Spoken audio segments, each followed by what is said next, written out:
Hello, good morning और नमस्ते सभी को। आज हम लेके आए हैं आपके लिए जनरल साइंस का सेशन जिसमें सामान्य विज्ञान दैट मीन्स आज हम आपको सामान्य विज्ञान पढ़ाएँगे और ये जो सामान्य विज्ञान है, ये ऑल इन वन वीडियो होने वाला है। दैट मीन्स ये सभी एग्ज़ाम में आपको हेल्प करेगा और जो जनरल साइंस का आज मैं टॉपिक लेके आया हूँ, ये बायोलॉजी लेके आया हूँ, ठीक है? जीव विज्ञान। मैं आपको बात करूँ कि हर क्लास कोशिश करूँगा 1 घंटे की हो और 4 से 5 क्लास में कंप्लीट बायोलॉजी जो जनरल साइंस में हमसे पूछा जाता है, ठीक है? वो मैं आपको कंप्लीट कराऊँगा। सबसे पहले मैं आपको एनसीईआरटी बेस्ड सारा बायोलॉजी पढ़ाऊँगा, सेम फिजिक्स, सेम केमिस्ट्री, सब कुछ यहाँ पे आपको पढ़ाया जाएगा। इसके अलावा फिर जो प्रीवियस ईयर क्वेश्चन पूछे गए हैं, वो प्लस आपको मैं पढ़ाऊँगा करंट अफेयर्स, क्या-क्या रिलेटेड हैं यहाँ पे, तो वो सब कुछ मैं आपको जनरल साइंस में पढ़ाऊँगा। That means all in one होने वाला है। हर एग्ज़ाम में, चाहे आप किसी भी एग्ज़ाम की बात करें, ठीक है? हर एग्ज़ाम में ये जो जनरल साइंस है, ये आपके लिए इम्पोर्टेंट होने वाला है। जैसे जो बैच मैं रन कर रहा हूँ, वैसे UKPSC lab assistant forensic science और lab assistant higher education plus environmental supervisor, इनमें जनरल साइंस ऑलरेडी आपके सिलेबस में लिखा हुआ है। प्लस जो एग्ज़ीक्यूटिव ऑफ़िसर की वैकेंसी अभी आई है, ठीक है? और टैक्स ऑफ़िसर की जो वैकेंसी आई है, अपकमिंग एग्ज़ाम है। जनरली अभी आप देखेंगे कुछ ही समय बाद ये नवंबर या दिसंबर में ये एग्ज़ाम्स आ रहे हैं। इसके अलावा आरओ, एआरओ इतना अच्छा पद यहाँ पे आए हैं। इसमें भी जनरल साइंस आप देखेंगे टॉपिक दिया हुआ है, ठीक है? तो क्यों किसी टॉपिक को छोड़ के जाना है? क्यों किसी कॉम्पिटिशन में हमको पीछे रहना है ना? तो ऑब्वियस है इसीलिए हम अच्छे से जनरल साइंस को तैयार करके जाएँगे।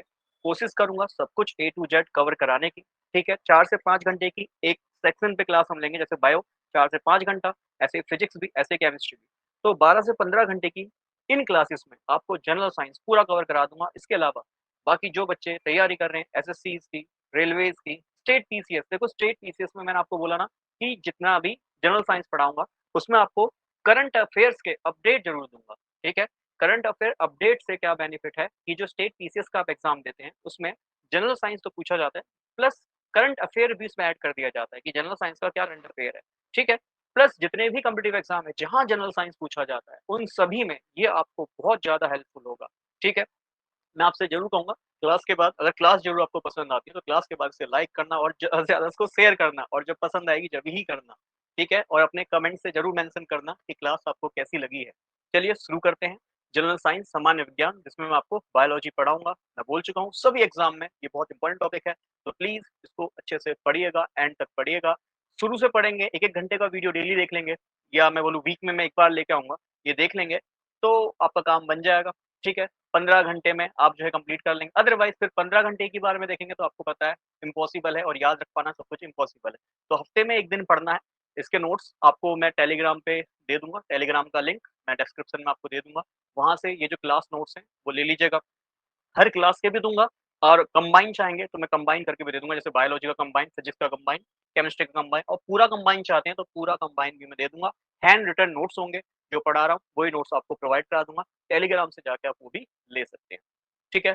तो चलिए शुरू करते हैं। सबसे पहले मैं आपको जो चैप्टर पढ़ा रहा हूँ, सेल एंड इट्स फंक्शन मैंने आपको बोला था पहले हम एनसीईआरटी बेस देखेंगे अपना पूरे सिलेबस को। इसके अलावा फिर मैंने बताया कि प्रीवियस ईयर क्वेश्चंस को देखेंगे, हालाँकि एनसीईआरटी बेस्ड ही जो प्रीवियस ईयर हैं, वो भी मैं आपको कराते हुए चलूँगा। फिर मैंने बोला है करंट अफेयर्स भी मैं इसमें ऐड अप कर दूँगा, मतलब 100% यहाँ से हम अपना तैयार करके चलेंगे। बाकी इसके अलावा कुछ और बाहर से आता है, देखो सभी के लिए फिर बाहर होगा, ठीक है? बट हाँ, अपनी तरफ से हम संपूर्ण तैयारी करते हुए चलेंगे। सबसे पहले है सेल एंड इट्स फंक्शन, कोशिका और उसके कार्य, ठीक है? तो सबसे पहले यहाँ पे क्रोनोलॉजी समझते हैं, कालक्रम को समझते हैं। सबसे पहले डिस्कवरी ऑफ सेल की बात करूँ तो रॉबर्ट हुक ने कोशिका की खोज की है। सबसे सिंपल क्वेश्चन काफ़ी बार पूछा जा चुका है, बहुत से एग्ज़ाम में पूछा जा चुका है। अप टू लेवल क्लास 10 अगर मैं बोलूँ क्लास 10 तक के जितने भी एग्ज़ाम होते हैं उसमें काफ़ी बार ये क्वेश्चन पूछा जा चुका है। बट ये जैसे-जैसे आगे बढ़ते जा रहे हैं तो मान के चलिए क्वेश्चन और अच्छे-अच्छे एग्ज़ाम्स में आपसे पूछे गए हैं। जैसे फर्स्ट लिविंग सेल प्रथम जीवित कोशिका की जो खोज करी थी, वो करी थी लीवेनहॉक ने। ध्यान रखना है, डायरेक्ट क्वेश्चन पूछा जाता है। हम बड़े शॉक्ड होते हैं कि हाँ, ये हमने पढ़ा, बट कन्फ्यूज़ हो जाते हैं कि लिविंग सेल है या केवल सेल है या फिर न्यूक्लियस है या फिर प्रोटोप्लाज़्म है। इसमें बड़ी कन्फ्यूज़न होती है। इसलिए चारों ही मैं लेके आया हूँ और चारों ही हर डिफरेंट एग्ज़ाम में पूछे जा चुके हैं। ठीक है? तो फर्स्ट लिविंग सेल लीवेनहॉक ने डिस्कवर करा, ठीक है? और मैं आपको बता देता हूँ, ये जो तालाब होता है ना तालाब, पॉन्ड पॉन्ड, लेक वाटर में जनरली उन्होंने जो है फर्स्ट लिविंग सेल डिस्कवर करा, ठीक है? अच्छा थोड़ा-सा रॉबर्ट हुक के बारे में भी मैं अगर आपको बता दूँ, तो उन्होंने 1665 में ठीक है? सेल की डिस्कवरी करी थी, कैसे करी थी? तो पेड़ की एक छाल ली थी जिसको हम कहते हैं कॉर्क, है ना?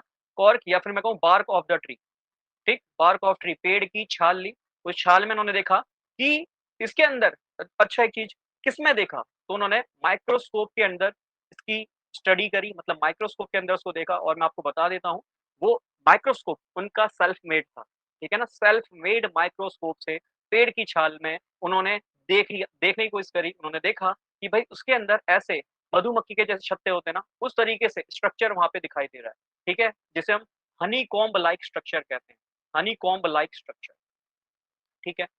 हनी कॉम्ब लाइक स्ट्रक्चर कहते हैं, मधुमक्खी के जैसे छत्ते होते हैं, उस तरह के स्ट्रक्चर वहाँ पे दिखाई दिए। ऐसे प्रश्न भी काफ़ी बार पूछे गए हैं, बट अब ये थोड़े ना ऑब्सोलीट मतलब पुराने क्वेश्चन्स हो चुके हैं। बट हाँ, क्वेश्चन्स इस तरीके अगर पूछे गए तो हमें छोड़ना नहीं है, 100% तैयारी करनी है, ठीक है? अच्छा, उनके अकॉर्डिंग जो सेल था ना, सेल का मतलब होता है लिटिल रूम, छोटा-सा कमरा, है ना? ये देखो छोटे-छोटे कमरे हैं, तो लिटिल रूम, छोटे-छोटे कमरे मैं इनको कह सकता हूँ। ठीक है? तो बेसिक सी बात, discovery of cell, Robert Hooke 1665 microscope से स्टडी करी, वो माइक्रोस्कोप प्रिमिटिव माइक्रोस्कोप कहा जाता है, प्रिमिटिव मतलब खुद से बनाया हुआ, ठीक है? फिर थोड़ा-सा और एडवांस माइक्रोस्कोप लेके आए लेवेनहॉक, जिन्होंने क्या करा भाई पोंड वाटर लिया मतलब तालाब का जो पानी था वो लिया, उसमें देखा कि हाँ भाई, जो छोटी-छोटी सेल्स हैं, जैसा रॉबर्ट हुक ने कहा वैसे छोटी-छोटी सेल्स वहाँ पे दिखाई दे रही हैं और वो सेल कैसी थी? लिविंग सेल, ठीक है? इसके बाद न्यूक्लियस जो सेल का नाभिक होता है, आपको पता है हर चीज़ को कंट्रोल करने के लिए एक चीज़ चाहिए, जैसे हमारी बॉडी को कंट्रोल करने के लिए हमें ब्रेन, मस्तिष्क की ज़रूरत है ना? ऐसे ही सेल को कंट्रोल करता है उसका न्यूक्लियस जिसे हम नाभिक कहते हैं, केंद्रक भी कह देते हैं, ठीक है? तो ये न्यूक्लियस की डिस्कवरी किसने करी है? देखो रॉबर्ट ब्राउन है। बहुत कन्फ्यूजन होती है रॉबर्ट हुक और रॉबर्ट ब्राउन में। ध्यान रखना, रॉबर्ट हुक ने जो डिस्कवरी करी है सेल की सबसे पहले, तो रॉबर्ट ब्राउन ने सेल के अंदर जो न्यूक्लियस है उसकी डिस्कवरी करी है। कोई भी कन्फ्यूजन एग्जाम में मत रखना, क्लियर इसको पढ़ना, बार-बार इसका रिवीजन करना। अब P for protoplasm, P for पुरकंजी, ठीक है? तो प्रोटोप्लाज्म जो है इसकी डिस्कवरी किसने करी है? पुरकंजी ने करी है। ये चीज़ आपको ध्यान में रखनी, ठीक है? चलिए आगे बढ़ते हैं।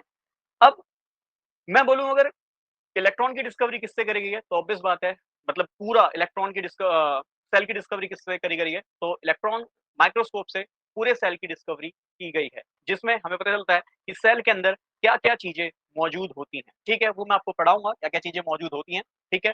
बट उससे पहले ज़रा समझते हैं सेल, जितने भी सेल ऑर्गेनिज़्म होते हैं, कोशिकीय जीव होते हैं, इसको हम 2 पार्ट्स में बाँटते हैं।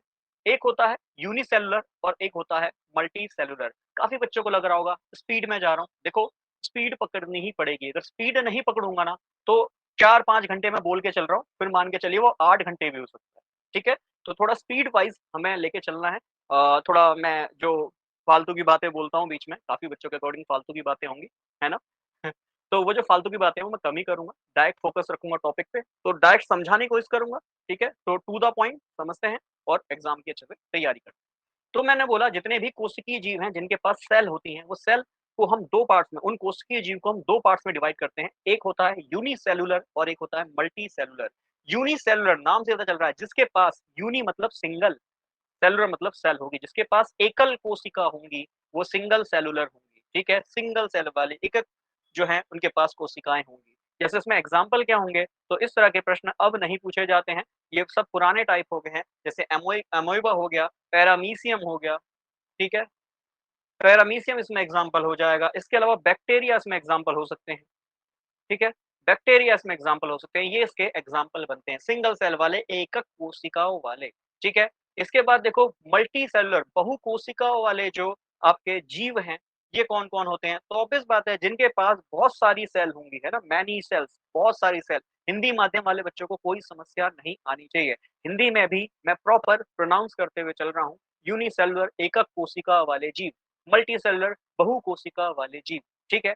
तो जिनके पास बहुत सारी सेल होंगी, उनको हम मल्टी सेलुलर कहेंगे। जल्दी से बस इनको बता देता हूँ, जैसे फंगी हो गए, है ना? प्लांट्स बहुत सारी कोशिकाओं से मिलकर बनते हैं। एनिमल्स हो गए, ह्यूमन्स हो गए, ये सभी क्या हैं? ये सभी मल्टी सेलुलर हैं, बहुकोशिका वाले ऑर्गेनिज़्म हैं, जीव, ठीक है? चलिए, अब जल्दी से समझते हैं क्या-क्या विशेषताएँ हैं सेल की, ठीक है? क्या-क्या सेल की विशेषताएँ होती हैं, जल्दी से देखते हैं। सबसे पहले पढ़ते हैं प्लाज़्मा मेम्ब्रेन, जिसको हम प्लाज़्मा झिल्ली भी बोलते हैं, ठीक है? अच्छा ये स्क्रीन पे देख पा रहे हैं, ये 2 सेल हैं। मुझे जल्दी से बताओ इसमें कौन-सा प्लांट सेल है और कौन-सा एनिमल सेल है? क्वेश्चन ये भी है कि आपको कैसे पता चला कौन है प्लांट सेल, कौन है एनिमल सेल, ठीक है? तो मैं मेन 2 चीज़ें बताऊँगा जिससे आपको पता चलेगा कि हाँ जी, ये प्लांट सेल है और ये एनिमल सेल है, ठीक है? 2 चीज़ों से हमें साफ-साफ पता चलेगा। सबसे पहले आपको ध्यान में रखना है, जो आपका प्लांट सेल है, उसमें सेल वॉल होगी। क्या होगी? सेल वॉल होगी, जबकि एनिमल सेल में सेल वॉल नहीं होती है। वहाँ पे डायरेक्ट आपको प्लाज्मा मेम्ब्रेन देखने को मिलेगी, ठीक है? प्लाज्मा मेम्ब्रेन क्या है? एक तरीके से ये आउटर कवरिंग है, ठीक है? जिसको हम आउटर मोस्ट कवरिंग भी बोल सकते हैं या आउटर कवरिंग। किसी भी सेल के बाहर की कवरिंग को हम क्या बोलेंगे? प्लाज्मा मेम्ब्रेन बोलेंगे, ठीक है? बट कांसेप्ट सुनना कि अगर प्लांट सेल है, पादप कोशिका है, प्लांट सेल है, मैं लिख देता हूँ, ये वाली सेल एनिमल सेल है। कैसे पता चला? सर पहले तो आपने ढूँढा सेल वॉल। सेल वॉल किसके अंदर प्रेज़ेंट होती है? Cell wall sir plant cell के अंदर मौजूद होती है। बहुत सिंपल सी बात है, बहुत सरल सी बात है। अब प्लाज्मा मेम्ब्रेन सर ये दोनों में ही होती है। प्लाज्मा मेम्ब्रेन आप देख सकते हो प्लांट सेल में भी आपको दिखाई देगी और एनिमल सेल में भी दिखाई देगी। क्या कह रहा हूँ? Plasma membrane outer most covering है। बाहर की कवरिंग है ना? जैसे हमारे बाहर की कवरिंग क्या है? स्किन है, ऐसे ही प्लाज्मा मेम्ब्रेन बाहर की कवरिंग है किसी भी सेल के, किसी भी कोशिका के, ठीक? बट ध्यान में रखना है, अगर एनिमल सेल है, जैसा कि इधर देख भी रहे हो, ये एनिमल सेल है, तो एनिमल सेल की तो आउटर कवरिंग होगी, बट प्लांट सेल की आउटर कवरिंग नहीं होगी। क्यों? क्योंकि प्लांट सेल की आउटर कवरिंग को सेल वॉल माना जाता है। क्या माना जाता है? Cell wall. हालाँकि काफ़ी बुक्स में प्लाज्मा मेम्ब्रेन को भी आउटर कवरिंग देता है, बट समझिए, प्लांट सेल में प्लाज्मा मेम्ब्रेन को सेल वॉल घेरे रखता है, मतलब सबसे बाहर सेल वॉल मिलेगा, उसके अंदर प्लाज्मा मेम्ब्रेन मिलेगा, प्लाज्मा झिल्ली मिलेगी। क्लियर है? बहुत सिंपल सा फंडा है। सर आपने कैसे पहचाना? पहली बात, प्लांट सेल में क्या-क्या प्रेज़ेंट होगा? प्लांट सेल में क्या चीज़ें अलग मौजूद होंगी? तो प्लांट सेल में एक तो सेल वॉल अलग दिखाई देगा, इसके अलावा सर यहाँ आपको प्लास्टिड दिखाई देगा, ठीक है? प्लास्टिड के अलावा सर यहाँ क्लोरोप्लास्ट भी दिखाई देगा। ये 3 चीज़ें आपको यहाँ दिखाई देंगी, ठीक है? और ये अंतर यूपीएससी में भी पूछा जा चुका है। यूपीएससी प्रीवियस ईयर क्वेश्चन्स जब हम करेंगे, तो प्रीवियस ईयर क्वेश्चन्स में भी देखेंगे। एक चीज़ और, देखो वीडियो पसंद आता है, तो 200 लाइक का टारगेट मैं देता हूँ। वो क्यों देता हूँ? थ्योरी पोर्शन तो पढ़ाऊँगा, उसके अलावा आप चाहते हैं कि सर हमारे लिए जो है क्वेश्चन आंसर सीरीज़ भी लेके आइए, ठीक है? क्वेश्चन्स प्रैक्टिस भी कराइए। तो question answer series, question practice करने हैं, देखो मेहनत लगती है हर चीज़ में, ऑब्वियस बात है। ये सभी जो हैं आपके लिए पीपीटीज़ बनाई गई हैं, इसमें टाइम दिया है, फिर ऑब्वियस बात है, हर चीज़ के लिए थोड़ा-सा टाइम देना ही पड़ता है, फिर पढ़ा रहा हूँ, उसके लिए टाइम देना पड़ता है। क्वेश्चन आंसर बनाने के लिए स्पेसिफिकली ऑब्वियस बात है टाइप करना पड़ेगा हर चीज़, तो भई समय लगता है, मेहनत लगती है, मेहनत के लिए ऑब्वियस बात है 1 लाइक मैं आपसे जो है माँग सकता हूँ, किसी मेरी ख्वाहिश है। ठीक? तो ख़ैर, जल्दी से देखते हैं। मैंने बताया प्लांट सेल में सेल वॉल दिखेगा, प्लास्टिड दिखेगा और क्लोरोप्लास्ट दिखेगा। P for plant, P for plastid ऐसे करके भी ध्यान रख सकते हो। सेल वॉल कैसे याद करेंगे? सर एक छोटी-सी बात है दीवार। दीवार का मतलब कठोरता। भाई एनिमल ज़्यादा कठोर होते हैं, प्लांट ज़्यादा कठोर होते हैं। कठोर का मतलब हर्ट वाला कठोर नहीं कि मैं दिल से बहुत कठोर हूँ। भाई बाहर का स्ट्रक्चर किसका ज़्यादा मजबूत है? इंसानों का या प्लांट का या एनिमल का? प्लांट का। ऑब्वियस है प्लांट का, है ना? आप प्लांट पे ही एक मुक्का मार के देखिए, प्लांट को भी ऑब्वियस है दर्द हो, अलग बात है ना? बट हालाँकि दर्द नहीं होगा, बट इन केस अगर हम जैसे इमोशनली प्लांट को देखते हैं कि भई प्लांट को नहीं काटना चाहिए, उसको भी दर्द होता है। उस कंडीशन पे नॉर्मल कंडीशन पे देखें, तो ऑब्वियस बात है हमारे हाथ से मुक्का मारने पे हो सकता है ब्लीडिंग हो जाए। प्लांट भी ऑब्वियस है छिल जाए, बट ऑब्वियस बात है ज़्यादा नुकसान हमें ही होगा, है ना? मैं कह सकता हूँ सिंपली कि भई सेल वॉल जो है वो प्लांट में होगी, क्यों? क्योंकि सर वो उसको एक रिजिड स्ट्रक्चर दे रहा है ना? कठोर स्ट्रक्चर दे रहा है, तो इसलिए सेल वॉल प्लांट में हमें देखने को मिलती है। एनिमल्स में सेल वॉल देखने को नहीं मिलती है। प्लांट सेल में हमें और क्या एक्स्ट्रा देखने को मिलता है? सर प्लास्टिड देखने को मिलते हैं और क्या देखने को मिलता है? सर क्लोरोप्लास्ट देखने को मिलता है। इसी क्लोरोप्लास्ट के अंदर क्लोरोफिल मौजूद होता है और इसी क्लोरोफिल से प्रकाश संश्लेषण, जिसे हम फोटोसिंथेसिस कहते हैं, वो प्रक्रिया होती है। ठीक है? तो ये सारी कंडीशन हमें पता होनी चाहिए और यदि आप साथ के साथ नोट्स बना रहे हैं, तो थोड़ा-सा मैं स्पीड में चल रहा हूँ, वीडियो को थोड़ा-सा और आप जो है स्लो करके देख सकते हैं या फिर पॉज़ करके देख सकते हैं। अदरवाइज़ मैं सारी बातों को आपको लिखते हुए दिखा रहा हूँ। क्लास नोट्स चाहिए, मैंने आपको बता दिया। इसका जो पीडीएफ फॉर्म आपको चाहिए, वो मैं आपको क्लास के बाद दे दूँगा। ठीक है? वो टेलीग्राम से आप ले लीजिएगा। तो मैंने बताया प्लाज्मा मेम्ब्रेन जो प्लाज्मा झिल्ली है, ये क्या होता है? मेम्ब्रेन है, ठीक है? इट इज़ मेम्ब्रेन और ये मेम्ब्रेन है, झिल्ली है, ये कैसी होती है? ये पोरस होती है। सर पोरस का मतलब छिद्रनुमा, इसमें छोटे-छोटे छिद्र होते हैं, पोर्स होते हैं, ठीक है? जैसे मान लो ये एक मेम्ब्रेन है, अब ये मेम्ब्रेन को कैसे समझोगे? तो आपने अगर देखो सबसे बेस्ट तरीका है ऑनियन पील, ठीक है? जिनके पास बायो है उनको समझ में भी बहुत ईज़ी आएगा, बट बाकी बच्चे, ठीक है, जो नॉन साइंस बैकग्राउंड वाले हैं, क्योंकि ऑब्वियस बात है बहुत सारे एग्ज़ाम्स की तैयारी करते हैं हमारे बच्चे, ठीक? तो जो ऑनियन आपने देखा होगा पील, है ना? उसके अंदर जो सफ़ेद-सफ़ेद सा पील निकलता है, वो सेम झिल्ली है, दैट मीन्स मेम्ब्रेन है। उसमें छोटे-छोटे पोर्स होते हैं, छोटे-छोटे छिद्र होते हैं और ये छिद्रों का होना ज़रूरी है। दैट मीन्स ये जो आउटर मोस्ट कवरिंग है, इस कवरिंग में छोटे-छोटे छिद्र होते हैं। क्यों होंगे? सोच के देखिए, क्यों ये छोटे-छोटे छिद्र होंगे? यह इसलिए होते हैं ताकि जो सेल है, जो कोशिका है, यदि उसके अंदर मान लो कोई भी चीज़ वेस्ट जनरेट हो रही है, जैसे फॉर एग्ज़ाम्पल सेल जो है उसने ऑक्सीजन इनटेक कर लिया। इनटेक कहाँ से होगा? ऑब्वियस बात है, पोर से ही वो ऑक्सीजन का मॉलिक्यूल अंदर जाएगा। अब जब ऑक्सीजन है, अंदर जा रहा है, सेल के अंदर डिफरेंट डिफरेंट काम होंगे, जैसे mitochondria power house of cell है ना? माइटोकॉन्ड्रिया आप सभी को पता है, पावर हाउस ऑफ सेल कहा जाता है, ठीक है? और जैसे ही वो ऑक्सीजन से एनर्जी ले रहा होगा, तो ऑब्वियस बात है सेल के अंदर कार्बन डाइऑक्साइड जाना शुरू हो जाएगी। अब जब सेल के अंदर कार्बन डाइऑक्साइड होगी, तो वो भी तो बाहर आना चाहेगी। तो यही ऑक्सीजन का इनटेक, कार्बन डाइऑक्साइड का बाहर निकलना, प्लस कहीं पे सेल में पानी चाहिए, है ना? मिनरल्स चाहिए, तो वो सब इसी प्लाज्मा मेम्ब्रेन के थ्रू होता है, ठीक है? दैट मीन्स एक तरीके से समझो कि ये प्रवेश द्वार की तरह है ना? कि अंदर जाना है तो भैया मेरे से पूछ के जाओगे, मैं परमिट करूँगा, बाहर आना है तो मेरे से पूछ के आओगे, मैं परमिट करूँगा, ठीक है? तो इसलिए इसको आउटर कवरिंग कहा जाता है। हालाँकि सेल वॉल मैंने बताया कि जो सेल वॉल है, प्लांट सेल के अंदर, ठीक है? पादप कोशिकाओं के अंदर जो सेल वॉल है, वो मैंने बताया आउटर मोस्ट कवरिंग कहा जा रहा है, बट फिर वही कहानी कि अगर किसी को अंदर जाना है तो सेल वॉल रोकने का काम कर रहा है। बट इंटरनली उसको अंदर-बाहर मतलब अंदर-बाहर का मतलब है कि ऑक्सीजन का अंदर जाना, कार्बन डाइऑक्साइड का बाहर आना या फिर वाटर मॉलिक्यूल का अंदर जाना या किसी भी जो है वेस्ट मटेरियल का बाहर आना, वो सब किसके थ्रू होगा? वो सब प्लाज़्मा मेम्ब्रेन, प्लाज़्मा झिल्ली के द्वारा होगा, ठीक है? थोड़े से और यूज़ जल्दी से मैं बताता हूँ, प्लाज़्मा मेम्ब्रेन के क्या है कि प्लाज़्मा मेम्ब्रेन एक तो डिफ्यूज़न करता है, विसरण करता है। What is diffusion? हालाँकि अगर डिफ्यूज़न को केमिस्ट्री की भाषा में देखूँ, रसायन शास्त्र की भाषा में देखूँ, तो हम कहेंगे डिफ्यूजन का मतलब होता है आपस में इंटरमिक्स हो जाना, क्लियर है? बट अगर मैं इसे बायो वाली टर्म में देखता हूँ, तो हालाँकि डिफ्यूजन का मतलब लगभग वही है, जो केमिस्ट्री में हम डिफ्यूजन पढ़ते हैं उसका मतलब ही यही होता है कि कोई चीज़ यदि हाई कंसंट्रेशन से, ठीक है?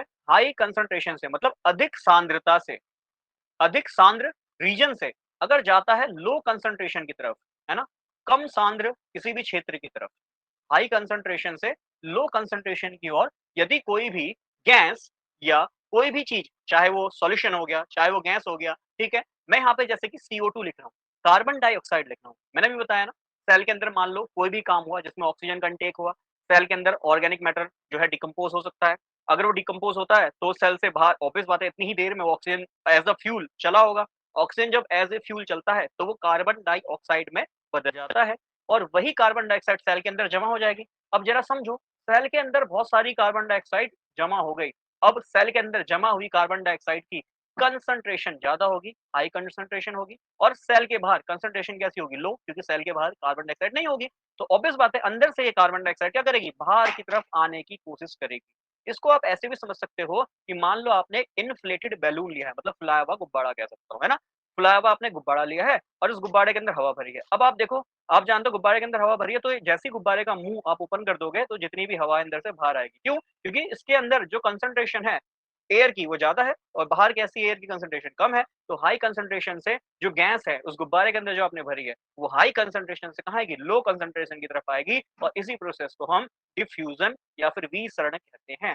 डिफ्यूज़न या फिर विसरण कहते हैं। सेम सेल के अंदर होता है। सेल के अंदर जो कार्बन डाइऑक्साइड जमा हो जाती है, वो सेल से बाहर आती है और उसको बाहर आने का देखो गेटवे, गेट पास कौन देता है? ये गेट पास प्लाज्मा मेम्ब्रेन ही देती है। That means plasma membrane he diffusion कराने में हेल्प करती है। ठीक है? अगर इस तरह के प्रश्न बनते हैं, दिमाग को पूरा ओपन कीजिएगा कि विसरण किसके द्वारा किया कराया जाता है, तो ऑब्वियस बात है प्लाज्मा मेम्ब्रेन जो है एंट्री डोर, एग्जिट डोर है, यही एंट्री देगा, यही एग्जिट कराएगा। ठीक है? फिर इसके अलावा प्लाज्मा मेम्ब्रेन ऑस्मोसिस भी कराता है। ऑस्मोसिस क्या है? ऑस्मोसिस को अगर देखा जाए, ये फिजिक्स और केमिस्ट्री और बायो में दोनों एक ही तरीके से पढ़ाया जाता है कि जब भी कोई गैस, जब भी कोई सॉल्यूशन या विलेन जिसकी कंसंट्रेशन कम है, जस्ट उसका उल्टा, जब लो कंसंट्रेशन मतलब कम सांद्रता वाले क्षेत्र से लो कंसंट्रेशन रीजन से कम सांद्रता वाले क्षेत्र से अगर अधिक सांद्रता वाले क्षेत्र में जाए, तो इसी को हम ऑस्मोसिस कहते हैं, परासरण कहते हैं। ठीक है? तो ऑस्मोसिस समझ में आया? हाँ जी, समझ में आया सर, बहुत आसान है। जस्ट ये उल्टा है डिफ्यूज़न का, विसरण का उल्टा है परासरण। विसरण में जो भी चीज़ है, चाहे वो गैस का मॉलिक्यूल है, चाहे वो कोई भी विलयन है, सॉल्यूशन है, वो हाई कंसंट्रेशन से लो कंसंट्रेशन की तरफ मूव होगा, ठीक है? मूव होगा, ठीक है? इन केस ऑफ ऑस्मोसिस परासरण जस्ट उल्टा हो जाएगा, दैट मीन्स लो कंसंट्रेशन से कोई भी चीज़ मूव होगी, सर किस तरफ? हाई कंसंट्रेशन की तरफ, अधिक कंसंट्रेशन की तरफ। बहुत सरल सी बात है सर, बिल्कुल ही ये तो चुटकियों वाली बात है हमारे लिए। क्लियर है? इट इज़ द ऑस्मोसिस, इसे हम परासरण कहते हैं। अब ऑस्मोसिस में कुछ बातें आपको ध्यान में रखनी है। क्या ध्यान में रखनी है? देखो बेसिक फंडा समझ में आया? हाँ जी आया। अब आगे समझते हैं। अब होता क्या है, यदि किसी सेल को, है ना, क्या करा जाए? सॉल्ट वाटर में रखा जाए, नमक के पानी में, जिसको हम ब्राइन सॉल्यूशन भी कहते हैं, ठीक है? नमक का पानी इंग्लिश में से ब्राइन सॉल्यूशन भी कहा जाता है, या फिर शुगर सॉल्यूशन में रखते हैं, ठीक है? चीनी वाले पानी में रखते हैं, जिसमें आपका मन करे उसमें रखिए, ठीक? अब यहाँ पे कंडीशन लेते हैं, क्या? कि सेल के अंदर की कंसंट्रेशन, मतलब सेल के अंदर की सांद्रता, और जो आपने सॉल्ट वाटर लिया है, फॉर एग्जांपल समझ के देखिए कि आपके पास ये एक बर्तन है, ठीक है? इस बर्तन में आपने नमक का पानी लिया है और उसमें डाल दी है एक सेल, ठीक? अब इस सेल के रेस्पेक्ट में, मतलब सेल के अंदर कैसी सांद्रता है, कैसी कंसंट्रेशन है, और ये जो सॉल्यूशन आपने बाहर लिया है नमक का या चीनी का, इसकी सांद्रता कैसी है, इस पे डिपेंड करता है ऑस्मोसिस। मान लो कि अगर सेल के अंदर की कंसंट्रेशन ज्यादा है, मतलब हाई कंसंट्रेशन है, अधिक सांद्रता है, बाहर की जो सॉल्यूशन आपने लिया है, जिस सॉल्यूशन में उस सेल को डुबोया है या डाला है, उस सेल की कंसंट्रेशन यदि लो है, तो अब मुझे बताइए ऑस्मोसिस किस ओर होगा? मैं कह रहा हूं सेल के अंदर की कंसंट्रेशन ज्यादा है, उसके अंदर की सांद्रता अधिक है, सेल के बाहर जो सॉल्यूशन लिया है उसकी सांद्रता कम है। अब मुझे बताइए ऑस्मोसिस किस डायरेक्शन में होगा? सर अभी तो आपने बताया कि ऑस्मोसिस हमेशा लो कंसंट्रेशन से हाई कंसंट्रेशन की ओर होता है। ऑस्मोसिस लो कंसंट्रेशन से हाई कंसंट्रेशन की ओर होता है। तो दैट मीन्स जब यहाँ पे ऑस्मोसिस होगा तो सेल के बाहर से सेल के अंदर की ओर होगा, मतलब यहाँ से जो पानी है वो सेल के अंदर जाना शुरू हो जाएगा। बहुत सरल सी बात है सर, बहुत सिंपल सा ये फंडा आपका, सॉरी उल्टा हो गया। यहाँ पे सेल के अंदर का हाई कंसंट्रेशन है, सेल के बाहर का कम है, बिल्कुल सही बात कह रहा हूँ, ठीक है ना? बात तो सही कह रहा हूँ कि पानी जब बाहर का कंसंट्रेशन कम है, अंदर का कंसंट्रेशन ज्यादा है, बिल्कुल सही बात है कि पानी सेल के अंदर जाना शुरू हो जाएगा। इसी के बेसिस पे हम जो है ये सेल को जब पानी या चीनी के सॉल्यूशन में डाला जा रहा है, तो 3 पार्ट्स में इसको बाँट सकते हैं, ठीक है? एक सॉल्यूशन ऐसा जिसको हम बोलते हैं हाइपोटोनिक सॉल्यूशन, हाइपोटोनिक सॉल्यूशन, ठीक है? हाइपोटोनिक का मतलब होता है अल्प परासरी विलयन, ठीक है? जिसको हम परासरण बोल रहे हैं ना, तो अल्प परासरी विलयन इसको कह सकता हूँ, ठीक? दूसरा होता है आइसोटोनिक सॉल्यूशन, ठीक है? आइसोटोनिक सॉल्यूशन बनेगा, कब बनेगा फिर से सुन लो, किसी भी सेल, किसी भी कोशिका को यदि आप सॉल्ट वाटर में, नमक के पानी में, खारे पानी में डाल रहे हैं, ठीक है? फिर मैंने बताया कंसंट्रेशन पे डिपेंड करेगा कि वो किस तरह का सॉल्यूशन कहलाया जाएगा। हाइपरटोनिक कहलाया जाएगा, अल्प परासरी कहलाया जाएगा, या फिर आइसोटोनिक जिसको हम सम परासरी कह रहे हैं। आइसो मतलब ये होता है सेम, सम ये वर्ड ऑलरेडी मैं काफ़ी बार बता चुका हूँ। इसके अलावा नेक्स्ट है हाइपरटोनिक, ठीक है? हाइपरटोनिक सॉल्यूशन, ठीक है? तो 3 तरह के सॉल्यूशन मिलते हैं। एक है हाइपोटोनिक, आइसोटोनिक, हाइपरटोनिक। हाइपर का मतलब होता है अधिक, अधिक का मतलब इसे मैं अति परासरी भी बोल सकता हूँ, ठीक है? इससे क्या बोल रहा हूँ अल्प, अल्प का मतलब होता है कम, हाइपो, हाइपो मतलब कम, हाइपर मतलब ज़्यादा। जैसे वर्ड यूज़ करते हैं ना हाइपरटेंशन, अधिक टेंशन होना, है ना? ज़्यादा प्रेशर ले रहे हैं, ज़्यादा टेंशन हो रही है, हाइपरटेंशन, ठीक है? उसका उल्टा है हाइपो। आइसो मतलब ना ही कम ना ही ज़्यादा, बिल्कुल बैलेंस है। आइसो है, सेम है, एक जैसा है। क्लियर? चलो समझते हैं हाइपोटोनिक सॉल्यूशन क्या है। देखो सिंपल सी बात है, कंडीशन को समझने की कोशिश करना बहुत सरल है। यदि आपके पास ये एक सेल है, ठीक है? मैं कह रहा हूँ सेल के बाहर की कंसंट्रेशन कम है, ठीक है? और सेल के अंदर की कंसंट्रेशन ज़्यादा है, मतलब सेल के अंदर हाई कंसंट्रेशन। अब मुझे बताइए ऑस्मोसिस, क्योंकि जब भी कंसंट्रेशन कम ज़्यादा होगी तो ध्यान में रखना इसके अंदर हमें ऑस्मोसिस, क्योंकि हम ऑस्मोसिस के अंदर तो पढ़ रहे हैं कि किस तरह का परासरण है, हाइपोटोनिक है, आइसोटोनिक है या हाइपरटोनिक है। ये ऑस्मोसिस का ही टाइप है, ठीक है? तो ऑस्मोसिस में होता क्या है? सर आपने बेसिक बताया, क्या बताया? कि सर जब भी किसी भी जो है गैस का या किसी भी सॉल्यूशन का अगर मूवमेंट, मतलब उसका घूमना, प्रसार अगर लो कंसंट्रेशन से हाई कंसंट्रेशन की ओर होने लग जाए तो सर वो ऑस्मोसिस होता है। तो अब मैंने कहा कि जो आप सॉल्यूशन ले रहे हो उसकी कंसंट्रेशन, उसकी सांद्रता कम है, सेल के अंदर की सर सांद्रता अधिक है, तो भाई जो सॉल्यूशन है वो किस डायरेक्शन में फ्लो करेगा, तो आप कहोगे सर लो कंसंट्रेशन से हाई कंसंट्रेशन की ओर। मतलब ये जो सॉल्यूशन में लो कंसंट्रेशन है, इसमें जो पानी मौजूद होगा, वो सेल के अंदर जाने लगेगा, जिसकी वजह से सेल अपने साइज से और बड़े आकार की हो जाएगी, जिसकी वजह से हम कहते हैं सेल स्वेल हो जाएगी। स्वेल का मतलब फूल जाएगी।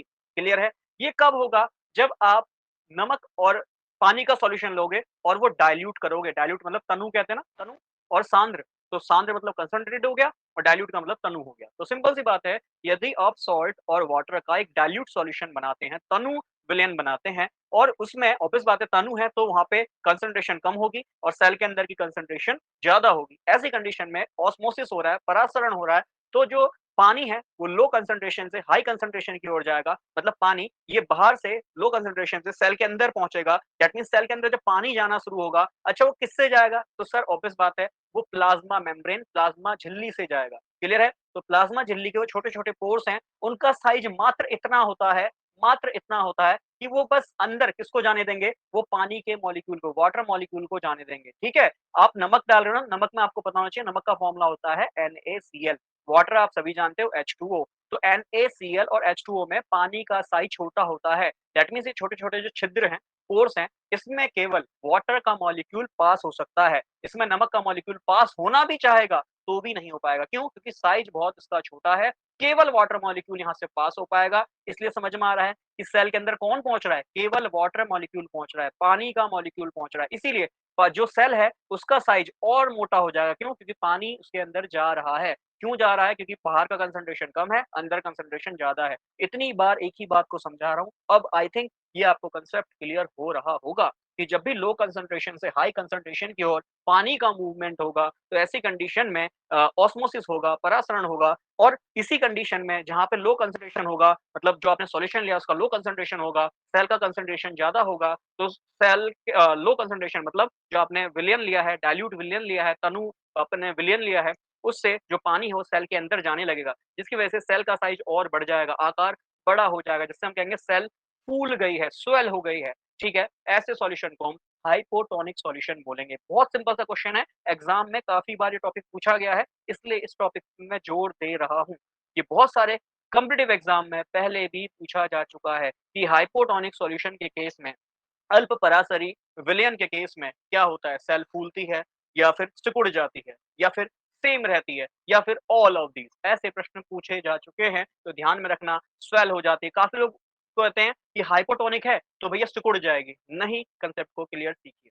आइसोटोनिक, आइसोटोनिक में क्या होगा? भई आपने सेल लिया है और ये जो बाहर की कंसंट्रेशन है, तो अंदर की कंसंट्रेशन और बाहर की कंसंट्रेशन बराबर ही रहती है। मतलब अगर बाहर की कंसंट्रेशन अधिक है, तो सेल के अंदर की कंसंट्रेशन भी अधिक होगी। अगर बाहर की कंसंट्रेशन कम है, तो अंदर की भी कम रहेगी। मतलब जितनी कंसंट्रेशन अंदर है, उतनी ही कंसंट्रेशन बाहर होगी, इसलिए हम इसको आइसोटोनिक कह रहे हैं। मतलब समपरासरी कह रहे हैं, आइसोटोनिक विलयन कह रहे हैं, समपरासरी है। क्यों? सम क्यों है? समान क्यों है? क्योंकि भाई जितना आपका कंसंट्रेशन, जितनी सांद्रता सेल के अंदर मौजूद होगी, उतनी ही सांद्रता सेल के बाहर होगी। अब ऐसा नहीं है कि पानी अंदर नहीं जा रहा होगा, बिल्कुल पानी अंदर जा रहा होगा, बट जितना पानी अंदर जा रहा होगा ना, उतना ही पानी बाहर आ रहा होगा। ठीक है? दैट मीन्स आपको एक इक्विलिब्रियम पोज़ीशन देखने को मिलेगी, समानव्यता देखने को मिलेगी, ये चीज़ ध्यान में रखना। इक्विलिब्रियम पोज़ीशन मिलेगी मतलब पानी अंदर जा तो रहा होगा, बट उतना ही पानी बाहर भी आ रहा होगा। ठीक है? इसलिए आइसोटोनिक है, मतलब जितना पानी अंदर गया, उतना ही पानी बाहर आया।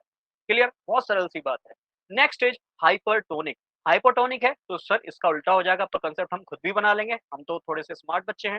कांसेप्ट तुरंत बनाएँगे, क्या बनाएँगे कि अब की कंडीशन में सेल के अंदर की कंसंट्रेशन लो होगी और जो बाहर है ना, वो हाई कंसंट्रेशन होगा। हाई कंसंट्रेशन का मतलब होता है कंसंट्रेटेड सॉल्यूशन। भाई सॉल्यूशन लो कंसंट्रेशन का मतलब ये है कि आपका जो सॉल्यूशन है वो डाइल्यूट होगा। कैसा होगा? तनु होगा। तनु का मतलब ये होता है जब भई सॉल्ट की मात्रा पानी में कम हो। सिंपल। और यहाँ पे सॉल्ट की मात्रा जो नमक है, आपने लवण जो लिया है, उस लवण की मात्रा जल में बहुत अधिक होगी। अधिक होने की वजह से वो सॉल्यूशन कैसा होगा? सांद्र होगा, कंसंट्रेटेड होगा। कंसंट्रेटेड सॉल्यूशन का मतलब है यहाँ पे पानी में आपने जल की मात्रा अधिक ली है। ठीक है? करके भी देख सकते हो। ये एग्ज़ाम्पल आप किशमिश से करके देख सकते हो। किशमिश इसमें बहुत बढ़िया एग्ज़ाम्पल, रेज़िन इसमें बहुत बढ़िया एग्ज़ाम्पल दिया जाता है कि किशमिश से ये एग्ज़ाम्पल घर पे करके देखिएगा, तो प्रैक्टिकल नॉलेज थोड़ी और अच्छी इम्प्रूव होगी। ठीक है? तो अब आप देख रहे हैं सेल के अंदर की कंसंट्रेशन कम है, बाहर की कंसंट्रेशन ज़्यादा है और ऑस्मोसिस है। सर ये ऑस्मोसिस के ही सभी टाइप हैं, परासरण के टाइप हैं, तो ऑस्मोसिस में हमेशा लो कंसंट्रेशन से मूवमेंट होता है, चाहे किसी गैस का मॉलिक्यूल हो, चाहे कोई सॉल्यूशन हो, चाहे कोई सॉल्यूट हो, चाहे कोई सॉल्वेंट हो, सभी लो कंसंट्रेशन से कम सांद्र से हाई कंसंट्रेशन अधिक सांद्र की ओर मूव करते हैं, ठीक है, गति करते हैं। तो सिंपल सा फंडा है कि सेल के अंदर की कंसंट्रेशन सर यहाँ पे कम है, बाहर की कंसंट्रेशन ज़्यादा है, तो ऐसी कंडीशन में सेल के अंदर का जो पानी मौजूद होगा, जितना भी वहाँ पे फ्लूइड मौजूद होगा, सर वो फ्लूइड तरल उस सेल के अंदर से बाहर आ जाएगा। जब सेल के अंदर से जितना भी फ्लूइड था, वो बाहर आ जाएगा, तो सेल निचुड़ जाएगी ना, पूरी सिकुड़ जाएगी ना, तो हम कहेंगे सेल जो है वो श्रिंक हो गई, ठीक है? श्रिंक हो गई। आई थिंक यहाँ पे दिखाई भी ना दे रहा हो, तो ये श्रिंक हो गई है, ठीक है? श्रिंक का मतलब होता है सिकुड़ना। ऐसी कंडीशन में सेल सिकुड़ जाएगी। क कांसेप्ट रटना नहीं है इसलिए समझा रहा हूँ। इम्पोर्टेंट है इसलिए इस पे थोड़ा-सा टाइम दिया है इस टॉपिक पे। क्लियर है? आगे बढ़ें? चलिए। नेक्स्ट है अगला कांसेप्ट जो है सेल वॉल। मैं सेल वॉल के बारे में 1 मिनट दीजिएगा। ठीक है? मैं सेल वॉल अरे भाई कहाँ भाग रहा है? चलिए, मैं सेल वॉल के बारे में जिसे हम कोशिका भित्ति भी कह रहे हैं या भित्ति भी कह रहे हैं। जो कोशिका भित्ति होती है, सेल वॉल होती है, मैंने आपको बताया कहाँ मौजूद होती है? सर ये प्लांट सेल में होती है, ठीक है? प्लांट सेल में होती है। अगर कभी भी दिमाग ना चले कोशिका भित्ति किसमें होगी या सेल वॉल किसमें होगा, तो तुरंत दिमाग लगाना कि सेल वॉल, वॉल का मतलब दीवार है।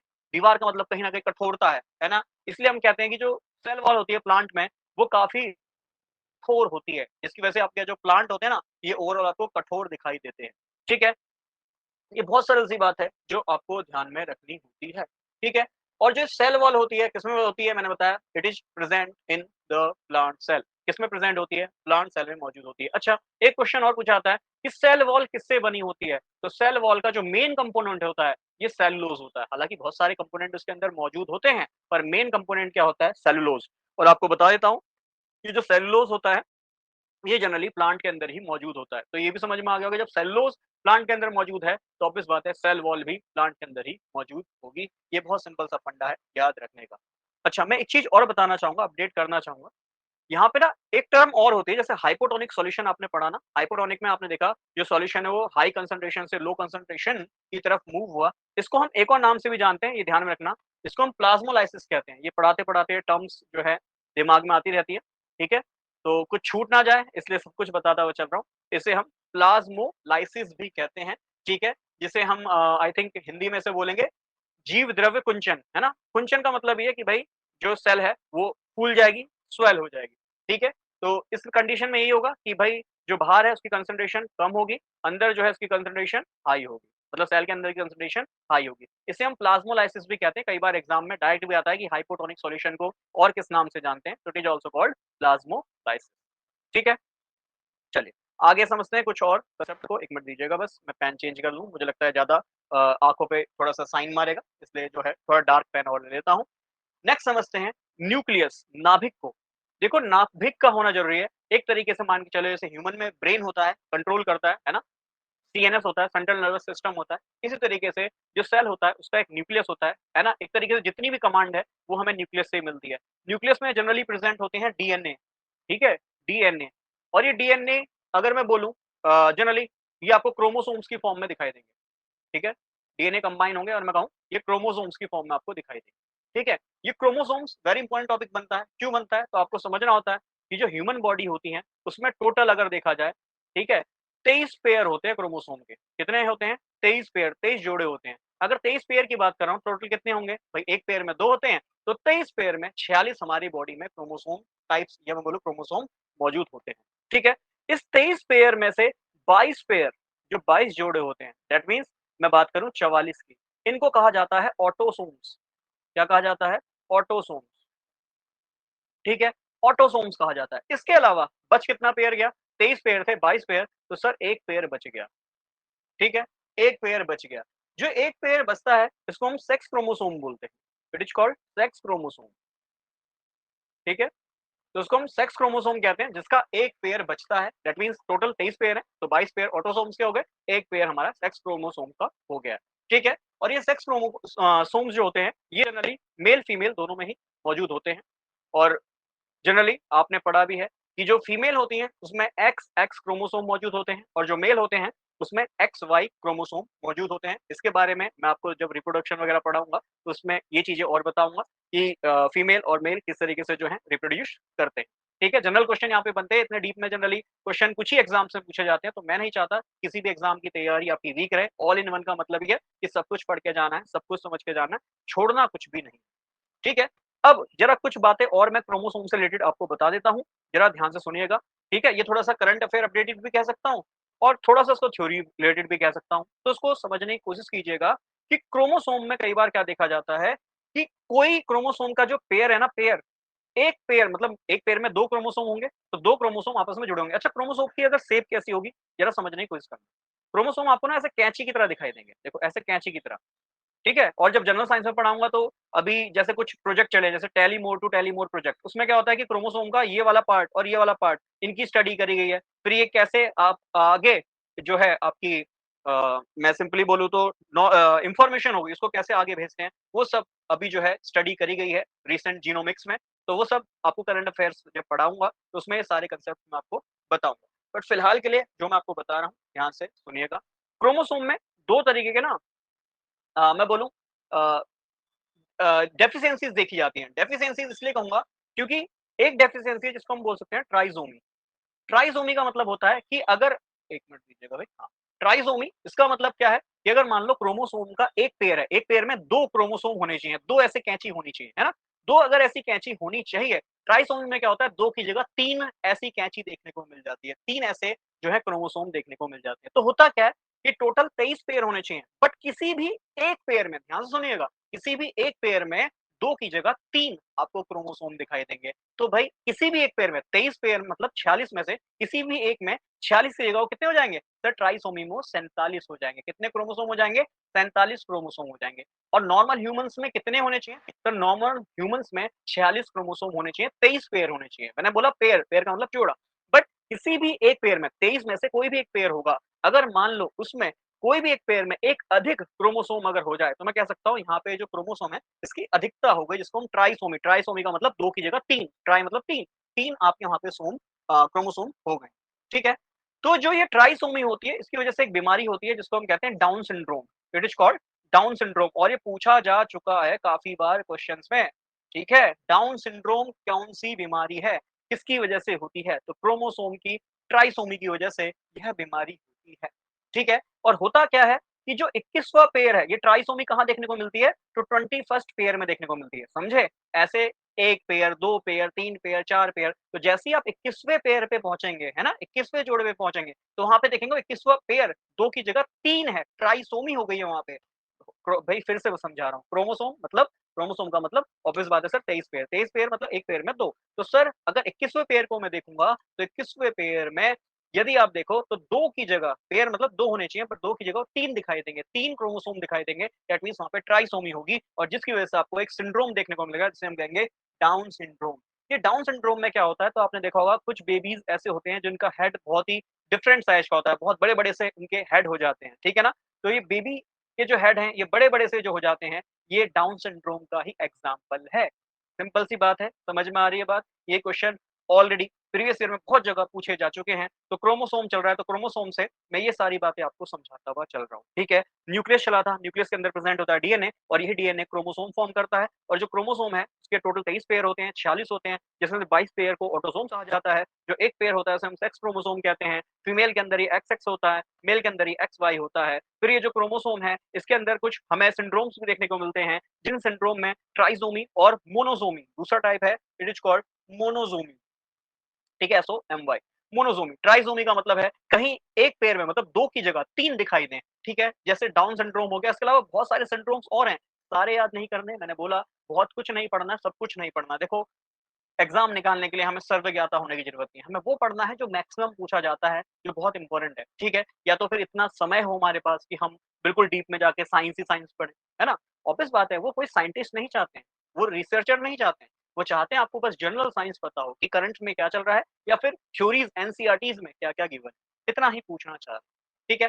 तो ख़ैर आगे आते हैं, इट इज़ कॉल्ड मोनोज़ोमी, मोनोज़ोमी का मतलब क्या है? 2 होने चाहिए, बट किसी भी एक पेयर में 2 की जगह 1 होगा, मोनो मतलब 1 ट्राई मतलब ऑब्वियस बात है 3 और डाई डाई तो हर जगह दिख ही रहा है, 2-2 पेयर है। एक पेयर में मतलब 2-2 हैं, तो 2-2 तो हर जगह दिख रहे हैं। बट 3 दिखे किसी भी पेयर में ट्राइसोमी, 2 की जगह 1 ही दिखे तो इट इज़ कॉल्ड मोनोसोमी। फिर वही सर टोटल है 46। किसी भी एक पेयर में एक एक ही दिखाई देगा, एक नहीं होगा। तो 46 की जगह यहाँ कितने दिखाई देंगे सर? टोटल 45 ही आपको क्रोमोसोम्स दिखाई देंगे, ठीक है? और इसकी वजह से जो बीमारी होती है, इसको हम कहते हैं टर्नर सिंड्रोम। ध्यान रखना है, जो वेरी इंपॉर्टेंट है वो पढ़ा रहा हूँ, सारे सिंड्रोम्स नहीं पढ़ रहे हैं, और जो वेरी इंपॉर्टेंट है एग्जाम पॉइंट ऑफ व्यू से, वो हमें याद करना है। स्पेलिंग ढंग से लिख देता हूँ अगर नहीं समझ में आ रहा। टर्नर सिंड्रोम इसको कहते हैं, TURNER apostrophe comma S, Turner syndrome इसको कहते हैं, ठीक है? होता क्या है जनरली, ये जो प्रॉब्लम है, ये फीमेल्स में देखी जाती है, जिसमें आप जानते हैं कि फीमेल में 2 एक्स और एक्स क्रोमोसोम होते हैं, मतलब जो हमारा एक सेक्स क्रोमोसोम होता है, फीमेल में ऑब्वियस बात है दोनों ही एक्स होते हैं, तो फीमेल का एक एक्स जो क्रोमोसोम है, वो लॉस्ट हो जाता है, समझ रहे हैं? 2 एक्स है तो 1 एक्स क्या होगा इसमें कम दिखाई देगा, ठीक है? तो इसीलिए इस वाले सिंड्रोम को जनरली फीमेल्स में देखा जाता है, इसे हम कहते हैं टर्नर्स सिंड्रोम, क्लियर? तो ध्यान रखना, क्रोमोसोम क्वेश्चन इसमें पूछा जा सकता है, प्रीवियस ईयर में काफ़ी बार क्वेश्चन पूछे गए हैं। आप देखिए कि आपके एग्ज़ाम में कितना रेलेवेंट है जनरल साइंस। अगर मान लीजिए 30 मार्क्स तक का जनरल साइंस आ रहा है, तो हाँ, यहाँ से क्वेश्चन बन सकता है, ध्यान में इसको रखना। ठीक है? Next is cytoplasm. साइटोप्लाज़्म के बारे में कोई ज़्यादा डीप में आपको पढ़ने की ज़रूरत नहीं है, जिसे हम कोशिका द्रव्य भी कहते हैं, नाम से ही पता चल रहा है। हिंदी में देखते ही समझ में आ जाएगा, कोशिका द्रव्य है। दैट मीन्स जो सेल है, उसके अंदर जितना भी फ्लूइड मौजूद होता है, द्रव्य मौजूद होता है, इसी को हम साइटोप्लाज़्म कहते हैं। ठीक है? तो दैट मीन्स ये सेल को ना थोड़ा लचकीला, फ्लेक्सिबल बनाता है, इतनी बात ध्यान में रखना है। एनसीईआरटी में जाओगे तो उसमें लिखा होगा जिलेटिनस फ्लूइड, ठीक है? जिलेटिन की तरह, मतलब थोड़ा आप कहो तो थोड़ा-सा टाइट, जिसको हम विस्कस भी बोल सकते हैं, गाढ़ा, है ना? तो कुछ गाढ़ा-सा आपको दिखाई देगा, ऐसा फ्लूइड होगा, जनरली व्हाइटिश कलर का मैं इसे कह सकता हूँ। व्हाइट कलर का आपको व्हाइट जेलेटिनस फ्लूइड इसको कह सकता हूँ। श्वेत कलर का जेलेटिन फ्लूइड आपको या द्रव्य आपको यह दिखाई देगा, ठीक है? तरल होता है, जो कि सेल को फ्लेक्सिबिलिटी आपको जो है सेल को प्रोवाइड कराता है, ठीक? तो बहुत सरल है, आगे बढ़ते हैं। नेक्स्ट इज़ सेल के कुछ और जो है हम यहाँ पे टाइप्स लेके आए हैं, जिसमें हम एक पढ़ते हैं प्रिमिटिव टाइप, ठीक है? जिसको हम प्रोकैरियोटिक सेल भी कहते हैं, जिसको हम प्रिमिटिव सेल भी कहते हैं, ठीक है? जिसको कहते हैं कि सबसे पहले अगर कोई सेल मिला होगा, तो इसी तरह का सेल मिला होगा, जिसे हम प्रोकैरियोटिक कहते हैं। यूकैरियोटिक हम कह सकते हैं कि भाई ये जो सेल है ना, ये थोड़ी इवॉल्व हुई है और अच्छे से आगे इस सेल ने अपने आप को बनाया है, ठीक? तो इसलिए प्रोकैरियोटिक सेल को हम मानते हैं कि हमेशा ऑलवेज़ यूनिसेलुलर रहेगी, एक कोशिका वाली रहेगी, एकक कोशिका वाली रहेगी, ठीक है? तो जो प्रोकैरियोटिक है, ये प्रो मतलब प्रिमिटिव, सबसे पहले इसी तरह की सेल मिली होंगी, ऐसा माना जाता है, ठीक है? तो ऑलवेज़ यूनिसेलुलर, हमेशा यह यूनिसेलुलर आपको दिखाई देंगी, क्लियर? और जबकि यूकैरियोटिक है, ये यूनिसेलुलर एकक कोशिका वाली भी दिखाई दे सकती हैं और ज़्यादातर ये मल्टीसेलुलर ही होती है, ठीक है? तो यूनिसेलुलर भी हो सकती हैं, एकक कोशिका वाली भी हो सकती हैं और साथ में यह मल्टीसेलुलर भी हो सकती है, ठीक है? बहुकोशिका वाली भी यह हो सकती है। फिर इनका साइज़ याद रखना है। तो ये जो प्रिमिटिव सेल है, सिंपल सा है सर, समझ में आ रहा है कि यूनिसेलुलर है, एक सेल वाली है, तो ऑब्वियस है सर, इसमें कुछ बड़ा बात है ही नहीं। यूनिसेलुलर एक सेल वाली है, इसका साइज़ ऑब्वियस छोटा ही होगा और जो यूकैरियोटिक है, इसका साइज़ जो है बड़ा ही होगा। तो जो आपका प्रोकैरियोटिक सेल है, इसका साइज़ होता है 0.2 माइक्रोमीटर, माइक्रो का मतलब ये होता है 10 की पावर -6 मीटर, क्लियर है? से लेकर ये होता है लगभग 2 माइक्रोमीटर तक का, क्लियर? तो मैं कह सकता हूँ 2 इंटू 10 की पावर -7 मीटर से लेकर ये 2 इंटू 10 की पावर -6 मीटर तक की साइज रेंज का होता है। माइक्रो साइज है, मतलब हमें आँखों से तो नहीं दिखाई देगा, इसके लिए सर हमें माइक्रोस्कोप तो लेना ही पड़ेगा, ऑब्वियस बात है, क्लियर? क्योंकि साइज माइक्रो है, ठीक? अब एक चीज़ और ध्यान में रखनी है, यहाँ पे अगर मैं साइज की बात करूँ, तो इसका साइज आप लगभग कह सकते हो कि 10 माइक्रोमीटर से ये जो है साइज सर 100 माइक्रोमीटर तक का देखने को मिलेगा। साइज जो है 10 माइक्रोमीटर से 100 माइक्रोमीटर का देखने को मिलेगा। मैं कह सकता हूँ 10 की पावर -5 मीटर से यह आपको 10 की पावर कितना हो जाएगा? -4 मीटर तक सर ये आपको साइज देखने को मिलेगा। मतलब इसका साइज थोड़ा और बड़ा है ना? मेबी ये नेक्ड आइज़ से, नग्न आँखों से हमें दिखाई दे। क्लियर? आगे देखते हैं। अगर इसमें बात करूँ, तो इसमें केवल सिंगल क्रोमोसोम होगा, वेरी इंपॉर्टेंट, ठीक है? और ऑब्वियस बात है जब ये मल्टी सेलुलर हो सकता है, तो ऑब्वियस बात है इसमें मोर देन 1 मैं कह सकता हूँ, है ना? मोर देन 1 क्रोमोसोम, ठीक है? एक से अधिक क्रोमोसोम हो सकता है। क्रोमो SOME, स्पेलिंग पूरी नहीं लिखी कोई बात नहीं। क्रोमोसोम पूरी स्पेलिंग मैं लिख देता हूँ, ठीक है? अब क्या-क्या चीज़ें यहाँ एब्सेंट होती हैं, ज़रा ये ध्यान में रखना। ये वेरी इंपॉर्टेंट बात है और ये क्वेश्चन यहाँ से बनता है कि भाई कौन-कौन सी चीज़ें एब्सेंट होती हैं। क्वेश्चन ना जैसे प्लांट सेल के लिए पूछा गया है कि प्लांट सेल में बताओ इनमें से कौन-कौन सी चीज़ें एब्सेंट है। ऐसे क्वेश्चन पूछे गए, मैंने बताया सेल वॉल, प्लास्टिड और क्लोरोप्लास्ट से आप याद कर सकते हो कि प्लांट सेल में होती हैं, एनिमल सेल में नहीं होती, ठीक है ना? तो कौन-कौन सी चीज़ें प्लांट सेल में एक्स्ट्रा होती हैं एनिमल सेल से, ऐसे प्रश्न पूछे जा चुके हैं, ध्यान रखना। ऐसे यहाँ भी ध्यान रखना है कि क्या-क्या चीज़ें जो है आपका यूनिसेलुलर में एब्सेंट रहती हैं इन जनरल, ये मैक्सिमम केस में मान के चलिए, पर कई जगह देखी भी जाती हैं, बट हाँ, इन जनरल मैक्सिमम केस में आप मान के चलिए कि ये चीज़ें एब्सेंट रहती हैं। ये कौन-कौन सा होता है? एक तो पहला न्यूक्लियस, ठीक है? न्यूक्लियस यहाँ पे जो न्यूक्लियस नहीं होता, फिर इसके अलावा माइटोकॉन्ड्रिया जो पावर हाउस ऑफ सेल होता है, ठीक है? इसलिए जनरली हम कहते हैं कि सेल जो है इवॉल्व भी नहीं कर पाती। इसके अलावा एंडोप्लाज्मिक रेटिकुलम, सब पढ़ाऊँगा क्या है ये, ठीक है? अभी आगे वेट कीजिए, एंडोप्लाज्मिक रेटिकुलम, ठीक है? इसे हम शॉर्ट में ना ईआर लिख देते हैं, ईआर लिख देते हैं। और जो चीज़ें यहाँ एब्सेंट हैं, ये सारी ही चीज़ें यहाँ प्रेज़ेंट हैं। कहाँ प्रेज़ेंट है? मल्टीसेलुलर, ठीक है? इसीलिए इवॉल्व कर पा रही है।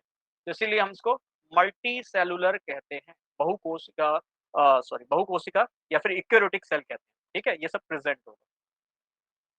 यूकेरियोटिक में ये सब प्रेज़ेंट होगा।